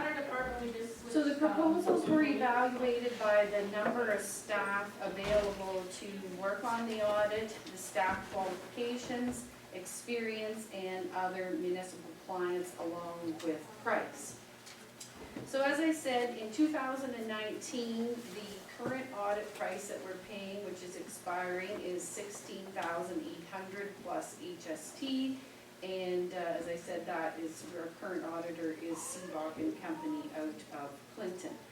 So for the township portion of the audit RFP results, there's not a whole lot of difference in any of the prices, but Seabach and Company has the lowest price for each of the 5 years, and that price is the same price for 2020 that was offered in 2019.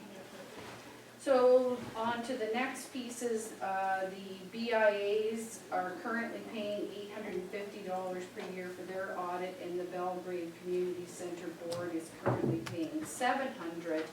And so you will see those are the same prices that were submitted by Seabach and Company for the BIAs from 2020 to 2022, and then it would go up for the last 2 years. And it's the same price all across for the Belgrade Community Center Board. Takalo and Burt is a few $100s less than Seabach and Company for the BIAs and the Belgrade Community Center Board for the 3-year term. And the third company is a company that has offices in Stratford. They're called MNP. And they have offices in Stratford and London, but their prices were significantly higher. So, as outlined in the executive summary, Seabach and Company are our current auditors. We have a good working relationship with the staff, and we're satisfied with the services that we have received. The annual financial information returns have been filed on time, and the financial statements are prepared and presented to council in a timely manner.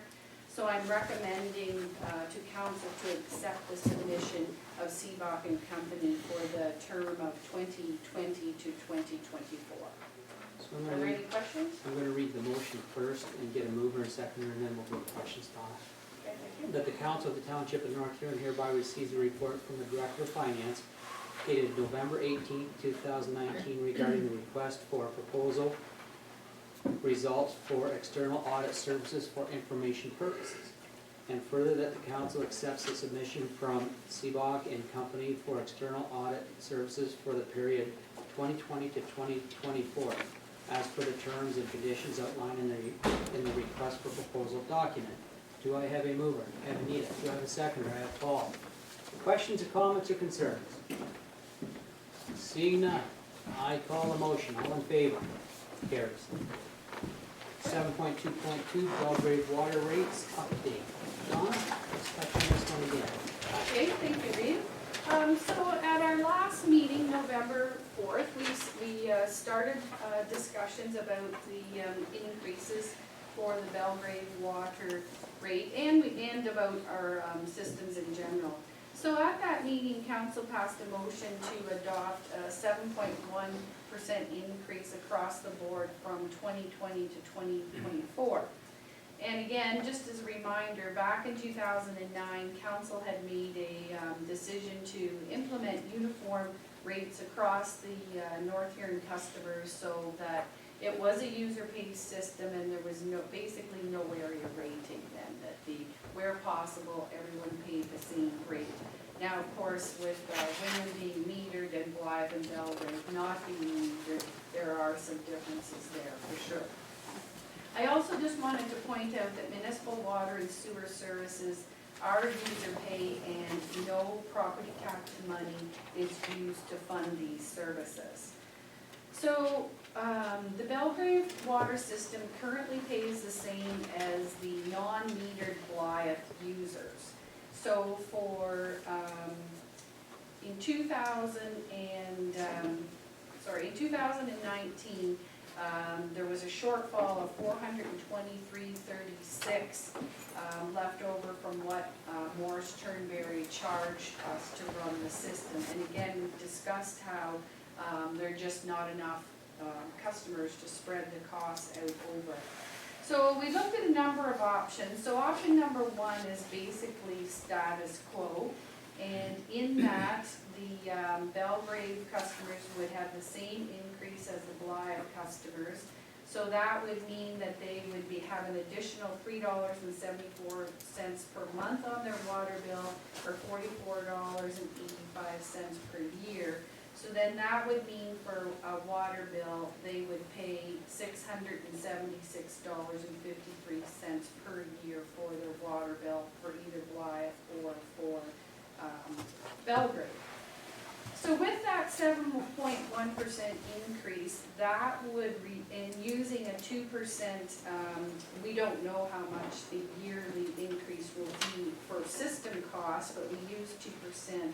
So that reduces the shortfall from what it was of $423 in 2019. So at the end of a 5-year term, that would be reduced by the 7.1% for all those years down to $274.74. So some headway does get made with just the 7.1% alone. So then we looked at some other options. So option 2 is to immediately charge the users in 2020 the full cost, again up by 2% as to what Morris Turnberry would be charging us. So that would go up to $1,076.14. So that's an increase that year for $444.46 in 2020. So their bill would go up from $631 in 2019 to $1,076.14, which is $444.46 increase for that year. So if you flip over the page and in my report and look at the options are outlined in the table there. So again, just to reiterate, the 2019 yearly charge is $631.68. And the top chart then shows at 7.1% how much would be paid by both Blythe and Water each of those years from 2020 to 24. Option 2 outlines an immediate full cost recovery. So as I was saying, it would go from right from $631.68 to $1,076.14, and then only pay a 2% increase for the rest of the term. To spread it out over 2 years, in 2020 it would pay a little less, and then you can see by 2021 it would be paying the full cost that Morris Turnberry would be charging us, and then the last 3 years would be just up by the 2%. In option 3, it would take 3 years to get to the full cost being charged by Morris Turnberry, and then the last 2 years would be just the 2% inflation. And the last option is 5 years, and so it would take 5 years to get up to the full cost that Morris Turnberry would be charging. Now, I have reached out to Morris Turnberry. As I said, we had to use something for an inflationary, for the cost to go up, so we used 2%. And so if last year the cost didn't go up at all, so then, as I said, we'd have to monitor it and see and adjust it accordingly as to what their increases were. If there isn't any increase, then the 2% wouldn't be added on, and then the shortfall would be less. So that gives you the dollars to go with all of those options. And then just, as I said, there's a lot of numbers. I have a whole lot of sheets over here for calculations, but we're trying to keep it as condensed as possible. So in option number 1, as I was saying, in 2019 per year, they, Blythe and Belgrade right now pay $631.68. So at the 7.1, they would go up $44.85 per year, and then it would increase the 7.1% each of the 5 years. Option 2, as I was explaining, to take that full jump up to full cost recovery. The first year, 2020, you would see a large increase of $444.46, and then it would go up with just a 2% every year after that. Same idea for option 3, the 2 years, you'd have 2 big jumps in 2020, 21, and then it would just go to the 2% inflation. Option 3, take 3 years for the bigger jumps then to inflation, and then option 3, it's spread out over the 5 years. So, as I was saying, we have had some discussion on it. I want to make sure that everybody understands what this means and the numbers involved. And as I said, I looked at option 1, which is 7.1. Option 2 is full cost immediately. And then option 3, within option 3, there was 3 scenarios. So I was trying to give you as many ideas that you could look at there, and I guess the first question is whether do you want to continue with the uniform rates for all users, Belgrave and Blythe, or do you want to move to cost recovery? So that's the 2 choices. And then if you picked you wanted to move to full reimbursement, then you have all those payment, they're just basically pick one of the payment options. So it's either sort of status quo, stay as we are, and implement the 7.1, which does decrease the shortfall at the end of the 5 years, or move to the collecting the amount that Morris Turnberry charges us. So I'm going to, thank you, Donna. I'm going to speak to this first of all because this kind of relates with our strategic plan. As I've talked to most of you, and I don't believe in, and I went a little off where we talked about this for about an hour and a half at the last meeting. I'm not big on area rating. This is North Huron. I believe a house is a house, a barn is a barn, a shed is a shed, a commercial building is a commercial building. I don't think there should be area rating. I think it's foolish and old-fashioned. So when it comes to the Belgrave, I know when I spoke last time about the Belgrave should be paying the full amount that Morris Turnberry charges, which is a ridiculous price. I'm going to back off on that. First, from the Reed chair, I'm going to back off on that because I don't want area rating. I think we should be, as I said, and we're going to have a look at this through our strategic plan. It's clearly outlined that this is one of the top priorities we want to talk about. So having said that, I'm going to open it up to the floor. There's actually no motion on this yet. We need to give direction to the staff in which way to go. I'm going to open up to the floor. I'm going to keep this, we're not going to have an hour's discussion on it, so please be brief and to the point, and let's see if we can work something out in 10 minutes. Who would like to go first? Go ahead. I just have a question. Were there any complaints from Blythe and Wyndham that they were so-called subsidizing the Belgrave water system? Is there ever been? I personally have not heard a word. No, neither. Me neither. I personally have not heard a word. Dwayne, was there anything at your level? Nothing. Okay. Kevin? For you, Reed. The number, I've had many phone calls on this topic since it came out in the paper. The number one question that I wasn't able to answer for them, other than the need for that much money for replacement costs going down the road. The number one question was, since it's 7.1% that we talked about across the board for everybody, the question I had was, is 7.1 the correct percentage for women? Is that the correct percentage for Belgrave and the correct percentage for Blythe? Is that what's needed for restricting, or is Blythe behind? Do they need 10% in order to get to the number that the 7.1 is supposed to get us to? And is it the right number for percentage for women?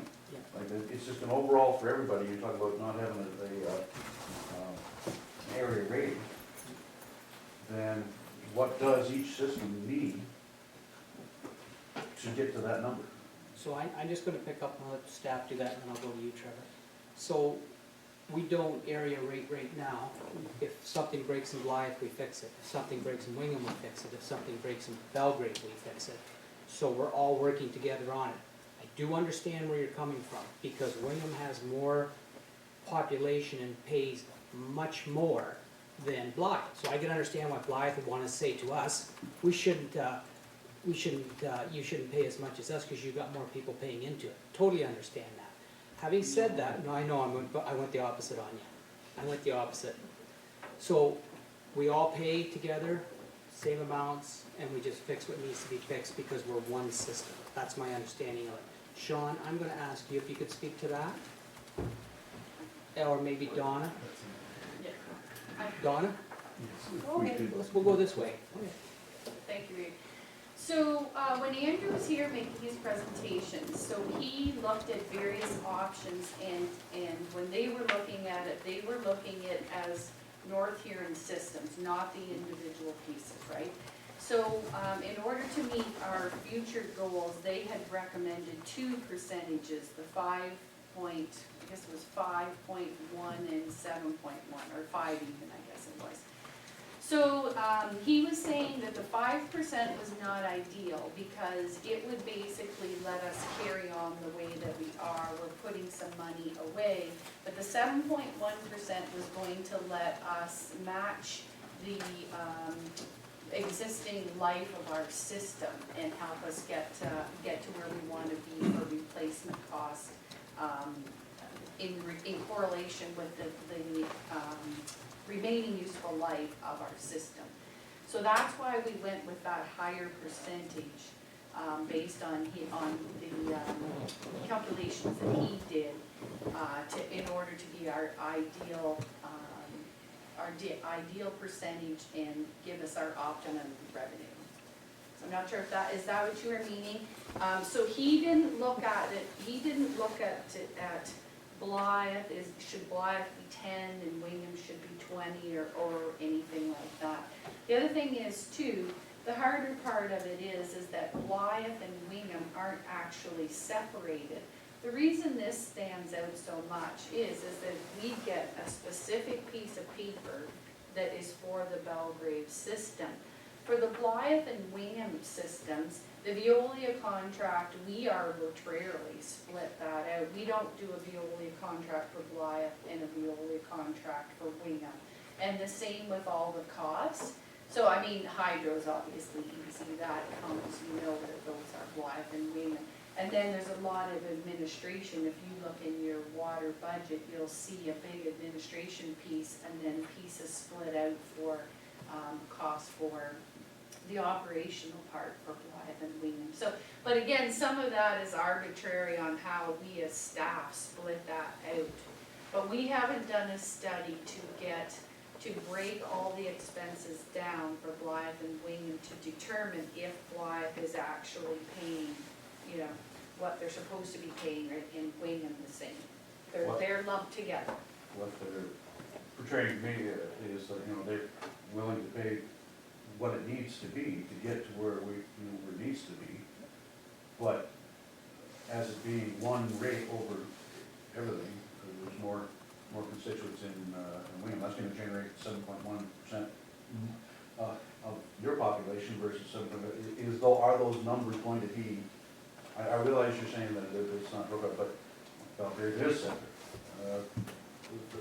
The needs are separate, it may be one.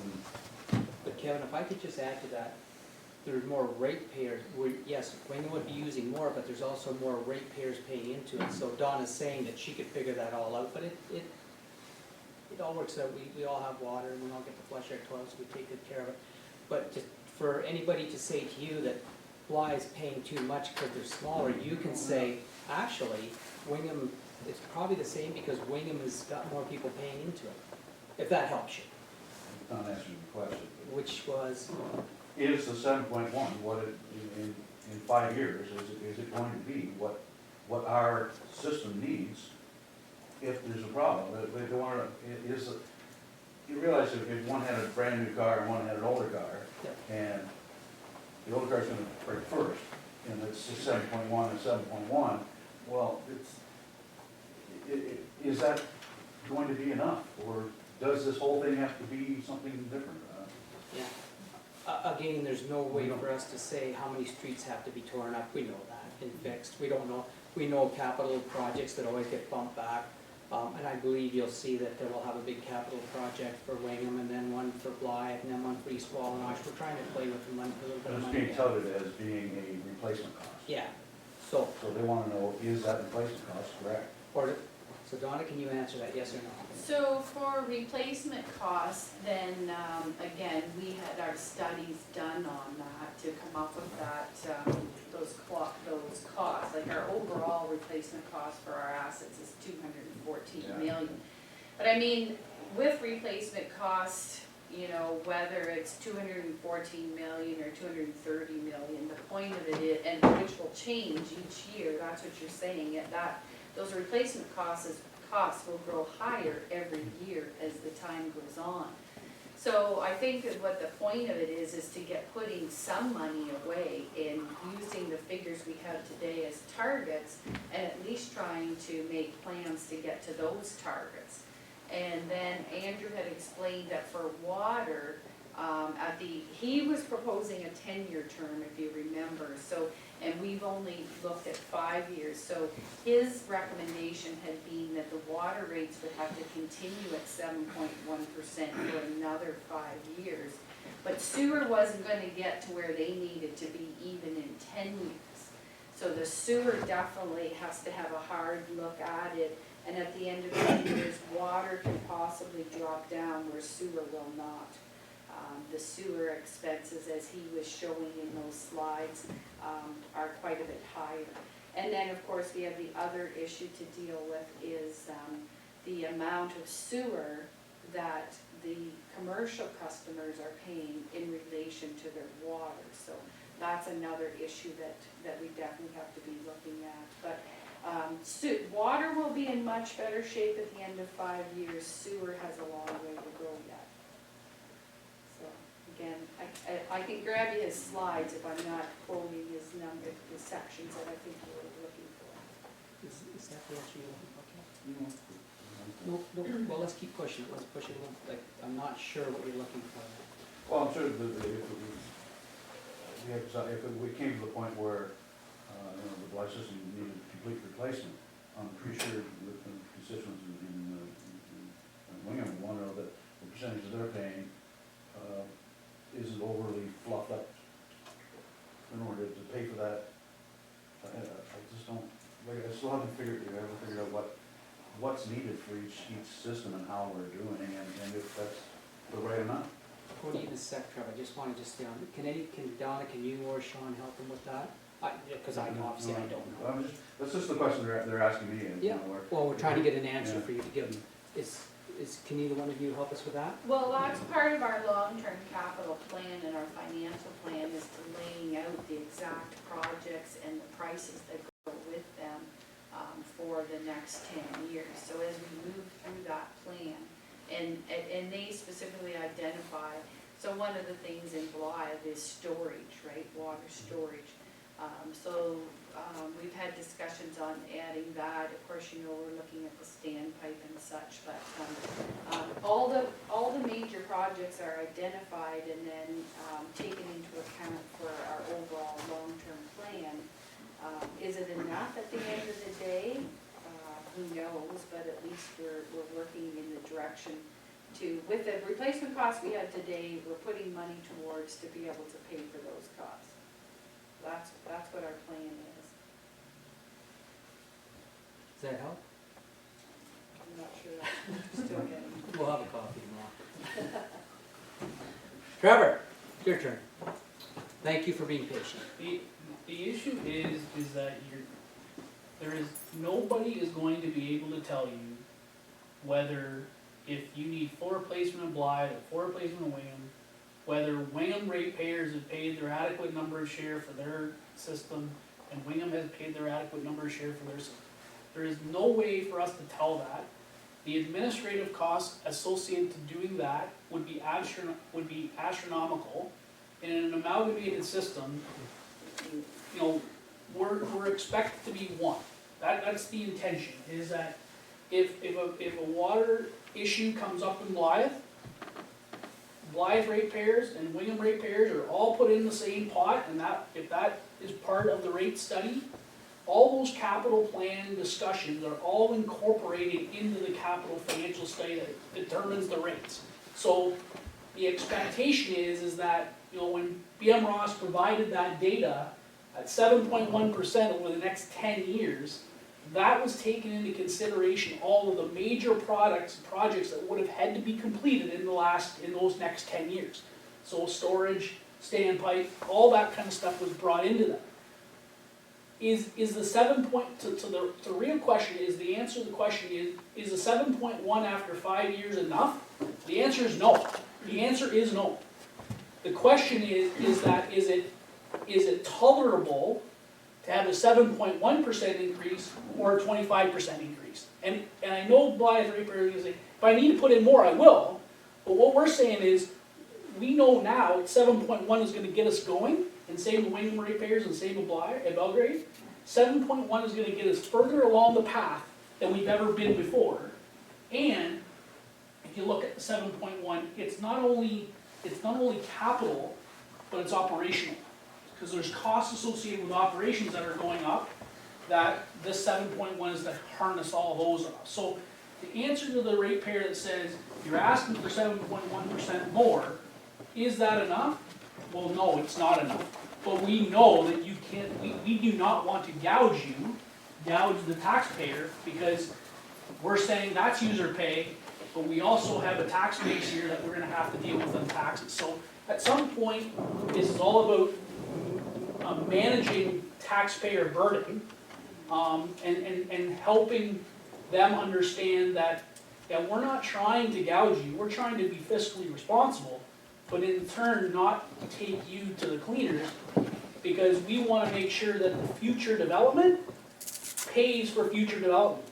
So we have the ZAM capital, or whatever else comes up, that they're going to be part of the discussion. That's going to add, the more tax base we get, the more people we're going to have that goes into water and sewer that are going to help this problem. No different than the Rutland subdivision. So I think that's the conversation that we have to be cognizant about when it comes to the taxpayer when they ask. Right, Kevin? Yeah, just to rebuttal on that.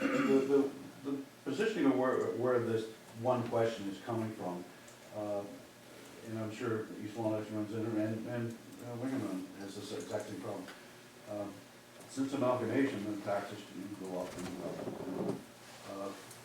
There hasn't been a single road in Blythe repaved since amalgamation. People are asking about the sewer system. Well, in another 15 years, there's not going to be any more sewer system, but we're being asked to put into reserves to fix our system. They want to put into reserve to fix their system. Mm-hmm. But they want the money to be there when they need it, not every time they ask for more taxes, more taxes, more taxes. They haven't, where's the road taxes gone that they've paid the road in the last many years? That's where the basis of this question is that enough? Yeah. It's the exact same question for every single facility that we do. Yeah. Is that enough? I mean, we're tired of increases, and nothing being done. So if I could just ask Sean, did we not just spend something on, what's it called, Mill Street over in front of the housing company and pave that all? Thank you, Worship. Yes, the Westmoreland project was completed, and that's fundamental to all of the capital that's already been engineered. So you have a new storm system in Blythe that outlets to Blythe Creek. It's been tied into Westmoreland. That storm system has been sized adequately for everything right down Mill past to McConnell. And again, that's, as council's probably already aware, that's pre-engineered, so that's been included in our upcoming capital. And we know that those projects. Doesn't pay past Drummond. Well, no, we just did the Westmoreland to Merrill. So we're talking 3,000 feet. The big thing is that it's what's underneath that. Yeah. Up until then, that large storm system wasn't there. So there was a lot more work that was done to actually get this thing ready. Process behind the infrastructure fixed already. So let's get back to the rate conversation, because I've allowed us to start drifting off again, or I guess I've headed in the wrong way. Go ahead, Paul. I guess I must be looking at it a little bit different here. I said last time that this has to be user pay in Belgrade. Look at $444 is $1.21 a day for having perfect water. If you did it the other way, wait a year, it'd be 62 cents a day. So I don't think we can even quibble over that. It should be user pay and the full amount to the people in Belgrade off of that. That's my thought on it. And I've had people complaining about it in Wayne too, that there's such a, okay? Thank you, Paul. We're gonna go to Chris next. Thank you, Reed. Both Wingham and Blythe are user pay. So you said that you don't like, you want uniformity, but Belgrade is not user pay. Like, you know, I think it's good if everybody's the same user pay. There's empty land in Belgrade yet, along the highway, and it's gonna have houses or plexes or something. In other words, more hookups and more subsidy. I don't like that. I do not like the word subsidy, and we should get away from that as much as we can. You know, if, I hate this word, but if sewer ever came to Belgrade, which is past my lifetime, I hope. So what's gonna happen when every household's hit with a $20,000 bill? Are we gonna pay for it? Like, is North Huron gonna pay that subsidy and then subsidize them again because of for the rates? Like, we have to be careful. User pay, you know, I'm not as ruthless as Paul, but I like to step in, you know, sort of mercy years. You know, 3 years to me makes sense, and I think if I lived on that side of the road, I'd appreciate that. But whatever we do, I think it should be user pay at the end of the day. Okay, does somebody wanna make a motion? Trevor? Make the motion that the Belgrade ratepayers, using option number 3 over the 3-year term to the increase, so that they're by the 3rd year, 2024, they will be paying the full rates as charged by North Huron. Does he have a second? Chris, more comments or questions? Go ahead, Anita. I would like to go to the 5 years. There has never been any comment from Wingham or Blythe that they don't agree with the system we have in place right now, so I would give people in Belgrade a little bit more opportunity to get to where they are. And $400 a year extra for whatever it is a little money. Yeah. I do agree with that, but Morris Turnberry sets the rates, not us. No, it doesn't have anything to do with it. Yeah. It's just what we wanted, what I wanted for it. Yeah, we already have a motion on the floor, so in order for yours to go through, we'd have to have this motion defeated first. Or, I was just told you can agree to the amendment. Yeah, I'm okay with it. With the amendment agreement? Yep, I'm okay with the amendments. Paul? Oh, sorry, Chris? Okay. So the motion on the floor is for a 5-year phased-in program. Thank you. This is a 15% increase for the water rates in Belgrade and Yeah. that's. I'm gonna switch over to Paul for comment. I'm just curious, I thought it comes to a point that I was wanting to say that I did not support the motion that was made. When could have I said that? Right now. When it goes to a vote, just when vote paper. You can also call for a recorded vote. Yeah. Okay, I'll Yes. call for a recording vote. It's a recorded vote, phased in over 5 years.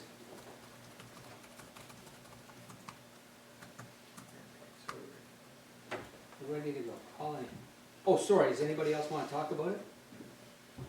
I will just add to it that I'm going to vote against this only because I'm headed towards complete and proper amalgamation of our communities. And I see this as a step backwards. So, no hard feelings. Cool. Okay, here we go. Okay, so the motion on the floor is that Council of the Township of North Huron hereby receives the report from the Director of Finance dated November 18th, 2019 for information purposes, and further that Council directs staff to implement a 5-year phased-in approach to full cost recovery for the Belgrade water system. So Deputy Reeve. Yes. Councilor Falconer, No. Councilor Heffer, No. Councilor Van Henderson, Yes. Councilor Palmer, Yes. Councilor McBurney, No. and Deputy Bailey. So the motion's defeated. So, go ahead, Trevor.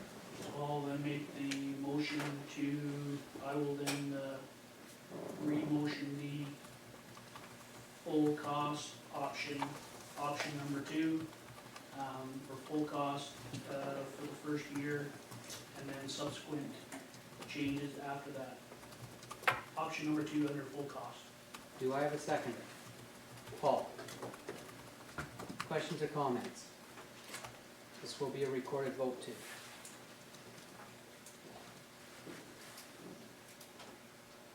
Deputy Reeve. Yes.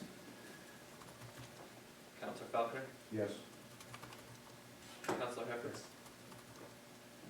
Councilor Van Henderson, No. Councilor Palmer, Yes.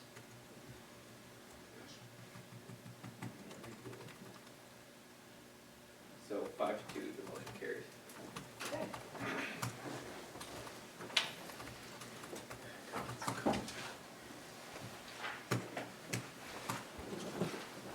Okay, so that takes us to 7.2.2, 7.3, we have no reports from rec. 7.4, we have no reports from public works. 7.5, we have no reports from the fire department, which is always a good thing. 7.6, building department, no reports. 7.7, child department, no reports. Dwayne, do you have anything to say? Yes, you do. 7.8.1. Yes. I declare a conflict because of my language member and council. So I'll sit out on. Thank you kindly, well noted. And Dwayne, take it away.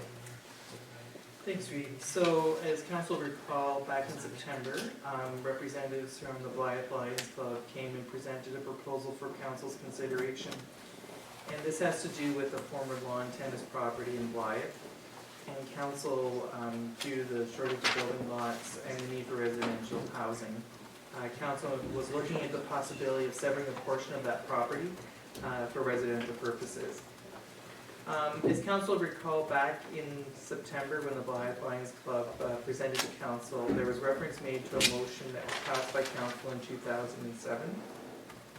Staff have done some additional research and have determined that at a September 17, 2007 regular meeting, that there was a motion passed by council committing the municipality to transferring the former Blythe lawn tennis property to the Blythe Lions Club. At that time, it was determined that the transfer would occur through a quick claim deed process, but in fact that process wasn't possible. So that led into an expropriation process. As council is aware, that there was cost incurred of approximately $10,000, and it took about 5 years to complete that process. So based on this motion and information, staff met with the Blythe Lions Club as council directed on November the 7th. And at that meeting, there was, as council will recall, the Blythe Lions Club had presented a proposal.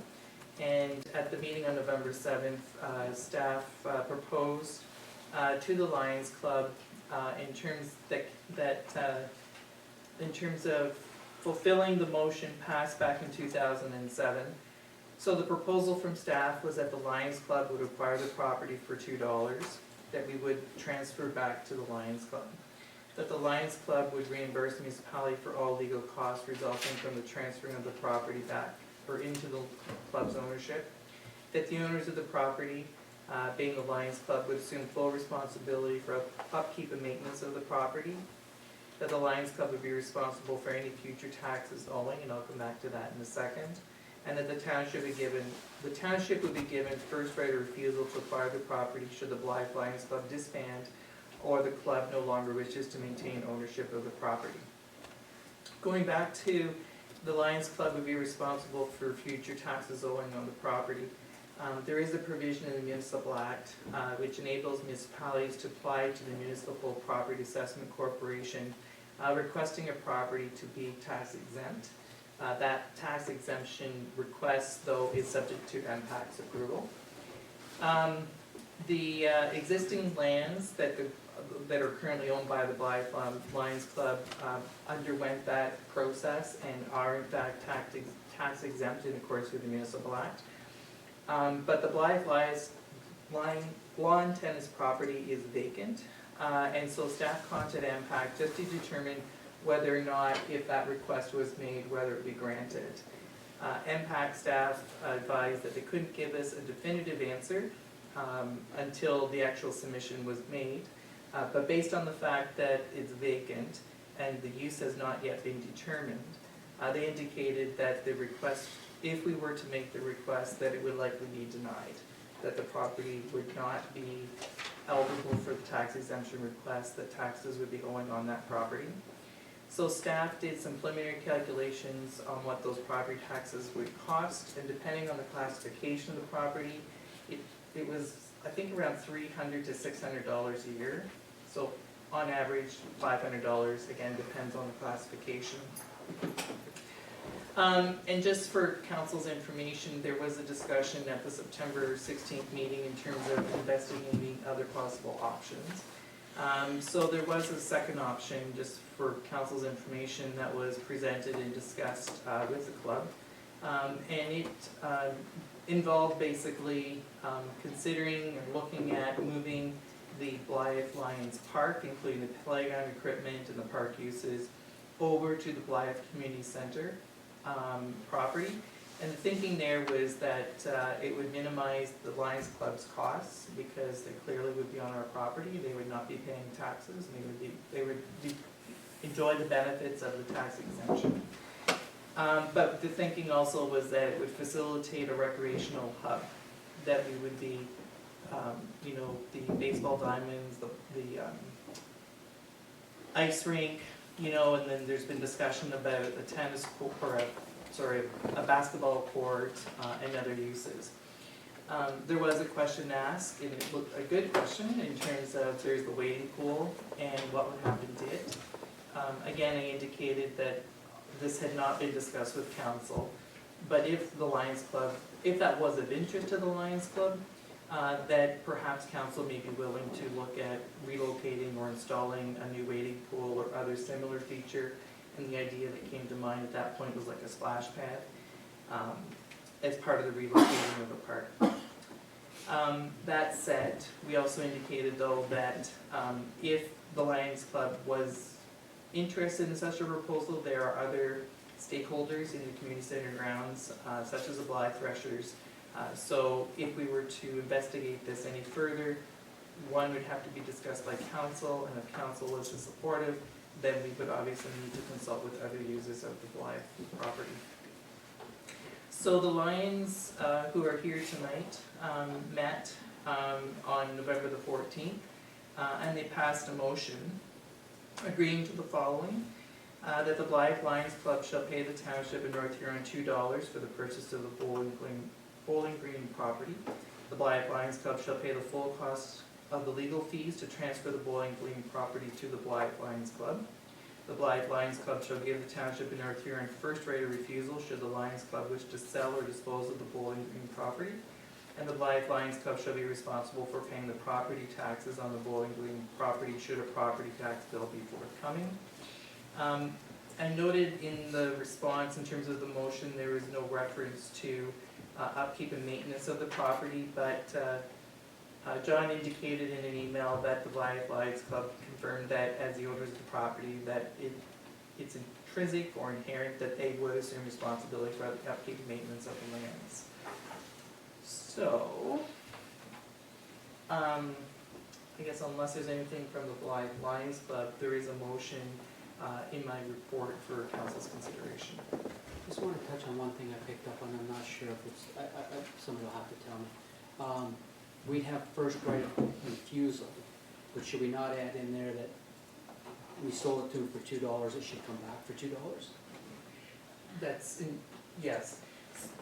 So in terms of the first right of refusal, what was proposed is that if the Lions Club disbands or ceased to own the property, that it would automatically revert back to the municipality. That could happen a year, 5 years, 10 years, 20 years, 30 years. First right of refusal basically enables and gives the municipality, or more particularly the council, can decide at that point whether or not, but I would suggest, yes, like if the Lions Club is purchasing it from us for $2, that it would be purchased back.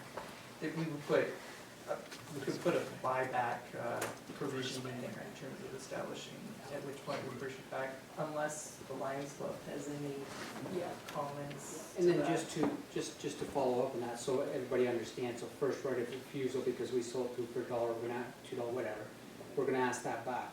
Should we not want it, the Lions Club can sell it for $100,000, we don't care because we have been given the first right of refusal. We may not, 25 years from now, the town may have no interest in it.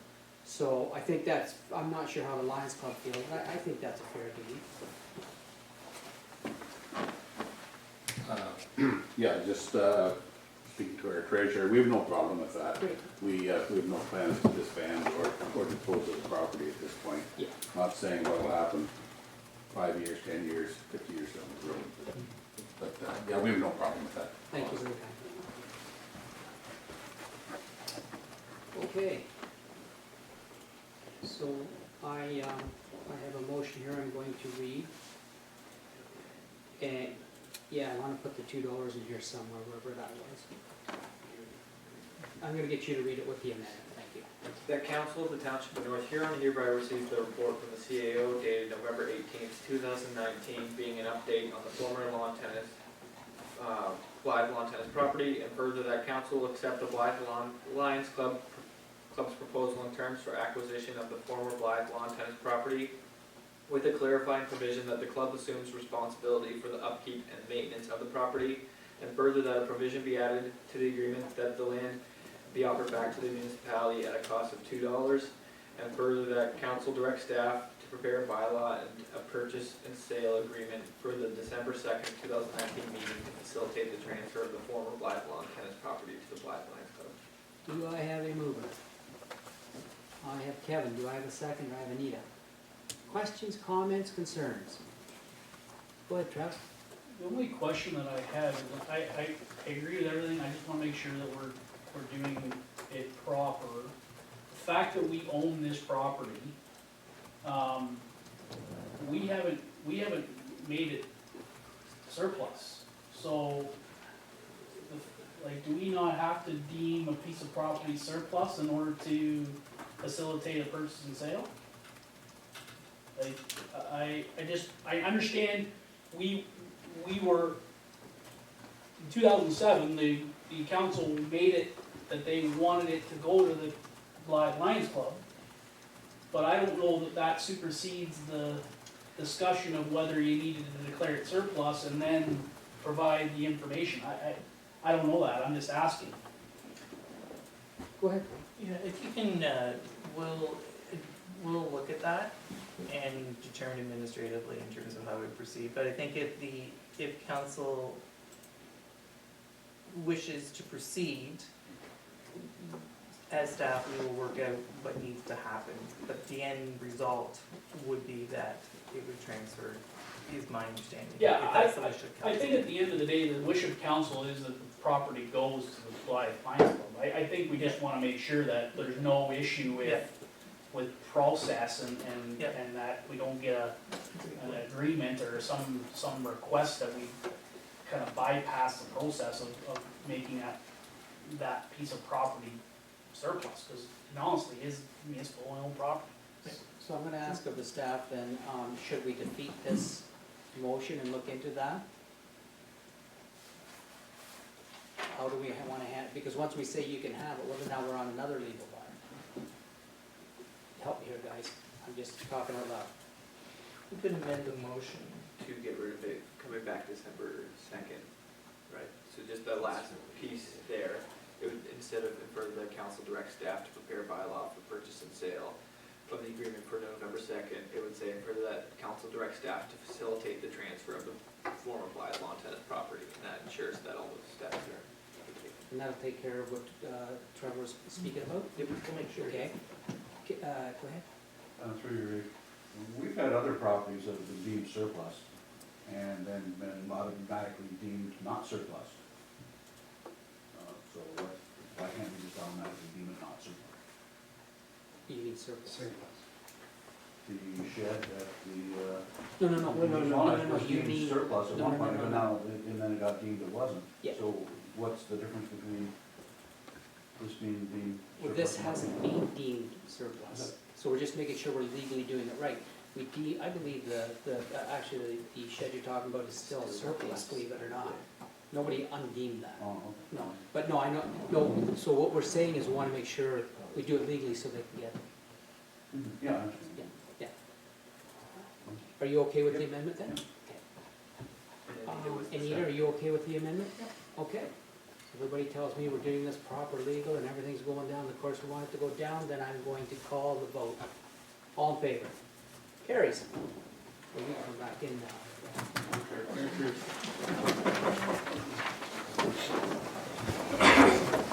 Correspondence, we don't Excuse have. me, if I may. Sorry, yeah, go ahead.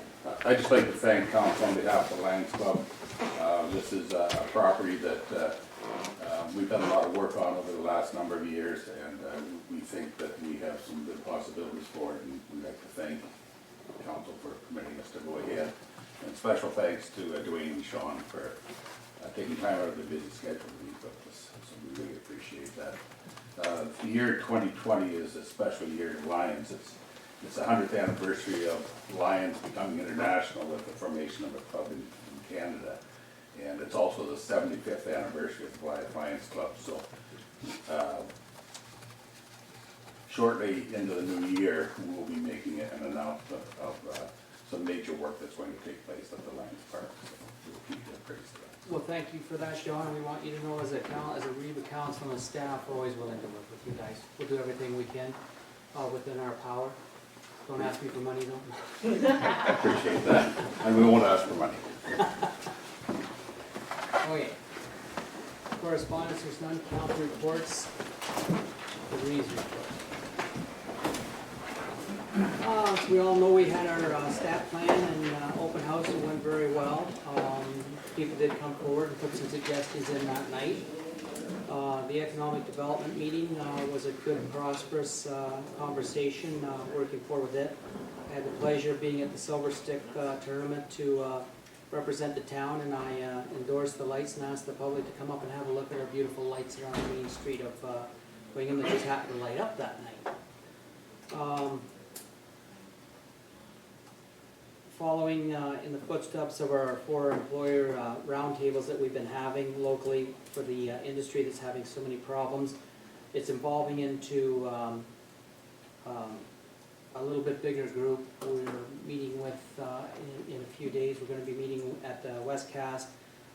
We've discovered that we have some situations where the newcomers to our community don't quite understand our community, and we as a community do not understand them, but we're told by our factories that they are great people and do a great job.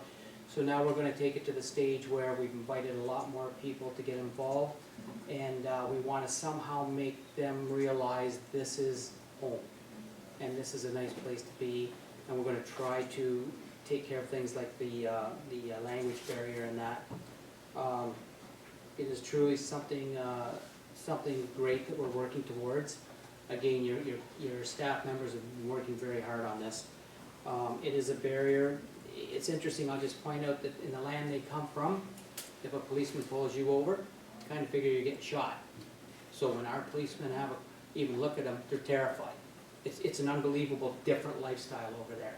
So we want them to know that whether it's the police or the church or the town hall, or we want them to know where the swimming pool is and where the places where they can walk, we have paths in the summertime. And all the different amenities, the theater, we want them to know about the theater, they can maybe pick the language up a little bit if they watch a theater play and catch on. We're thinking of everything we possibly can to make home. We're up to, the West Cast now has 18 newcomers to our township, and we're working very hard to make that 80 if we can. They truly have helped us out of a desperate time. I won't dwell on that any longer. That's about it for me today. So council members. Oh, sorry, wrong one. Just say, Bert, you're up. No. So we're gonna go to council members, verbal or written reports. Anita? Yes, I went to Remembrance Day ceremonies in Blythe, and it was beautiful. Thank you very much for the Legion and for Pastor Van Leeuwen that did the reading. Very personal story. It was very nice and very well done. Very good to remember. Great. Very nice. Anyone else? Seeing none. Council member reports, we just did it. Comments by members. Any comments for the member? Notice of motion, we have none. Bylaws. Bylaw number 209-2019 being a bylaw authorized agreement establish a mutual assistance arrangement with the municipality within the county of Huron. 11.1, do I have a mover? Okay, 109. I'll second it. Okay, we have a seconder, all in favor? Passes. 11.2, being a bylaw to authorize the agreement between JIAJ Holdings, Gary Rutledge for the Rutledge subdivision winter maintenance control. Do I have a mover? I have Anita and I have Chris seconding, all in favor? Carried. Bylaw number 111-2019, being a bylaw to authorize the data sharing agreement with the United Way of Perth Village. Do I have a mover? No. Trevor, seconder. Rick? Go ahead, Chris. Still wondering why we're doing this. It came out in the spring, right? And why is it before us now? Go ahead.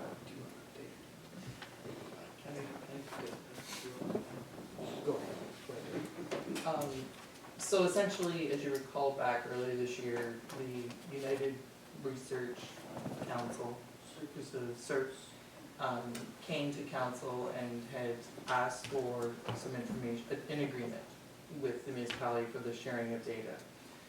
And at that time, council in principle had indicated support for it, but there was some concern in terms of there was an appendix to that agreement, and there wanted some from the motion, council wanted the clarification that it was only the information in the appendix that would be made available to CERC. We, as staff, after the council meeting, we had a follow-up meeting with their staff, and they were having difficulty understanding our concern, or council's concern, but I think we did reach a consensus in an understanding of the concern. And then it was left that they were going to send us a revised agreement on the basis that they still needed the agreement. So, as you can appreciate, a period of time went by, we never received a revised agreement. We assumed they had determined that they needed the agreement, and we carried on. Then, I believe it was last week, I got an email asking for a copy of the bylaw and the signed agreement, to which indicated that has not been brought to council.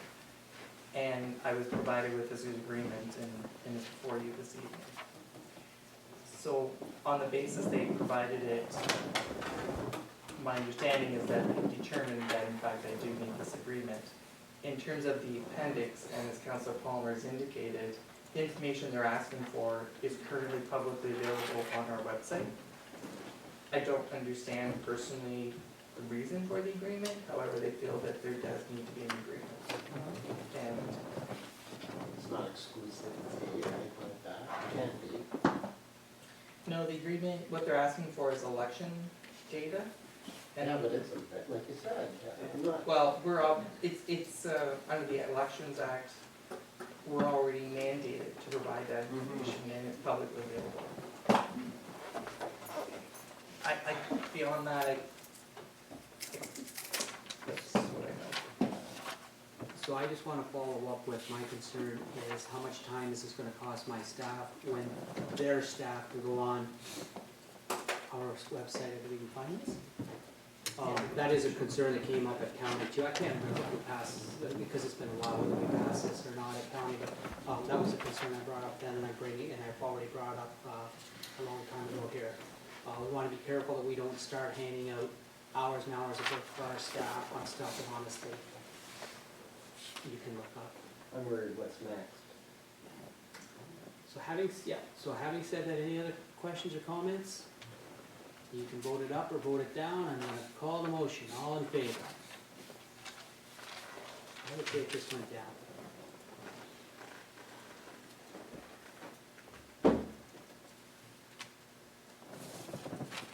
Announcements.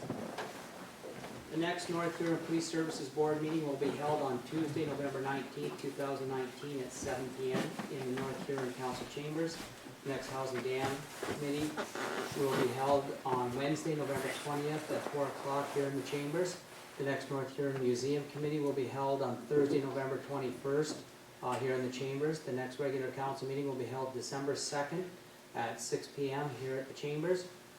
The online survey to provide feedback to North Huron's strategic plan is still available on the township website. The survey will remain open until November 24th, 2019. All public input on the draft plan is welcome. Other business. Is there any other business before council? Seeing none, is there a closed session? Yes. Oh, we have a closed session.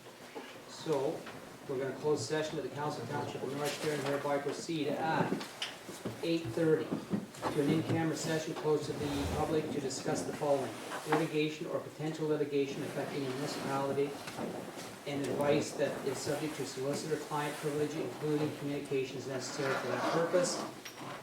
Minutes of settlement. Moved. Seconded by Paul. All in favor? Carries. 5-minute break.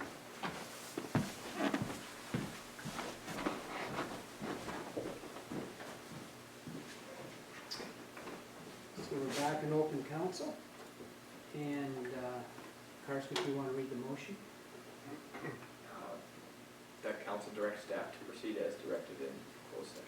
Do I have a mover, Trevor, seconder, Paul? Questions or comments? Wayne usually does a reporting. So council received minutes of settlement regarding a building department matter. And staff are being authorized to sign and execute the minutes of settlement as they were presented to council. All in favor? Carries. Having said that, I think we close the meeting. Can I have a motion? Confirmatory bylaw, being a bylaw of the Township of North Huron to confirm general provisions, actions of the Council of the Township of North Huron, that the bylaw 112-2019 being a bylaw to confirm the November 18, 2019 actions of the Council of the Township of North Huron be introduced, read a first, second, third, and final time, signed by the reading clerk and goes in the bylaw book. Mover, Chris, Rick seconds. All in favor? Carries. Adjournment of the Council of Township of North Huron agreed being no other business before the council, the meeting hereby adjourns at 8:50. Mover, Kevin, second, Anita. Anybody argue? All in favor? Carries. That's all she wrote. Just while I have council, I just want to follow up with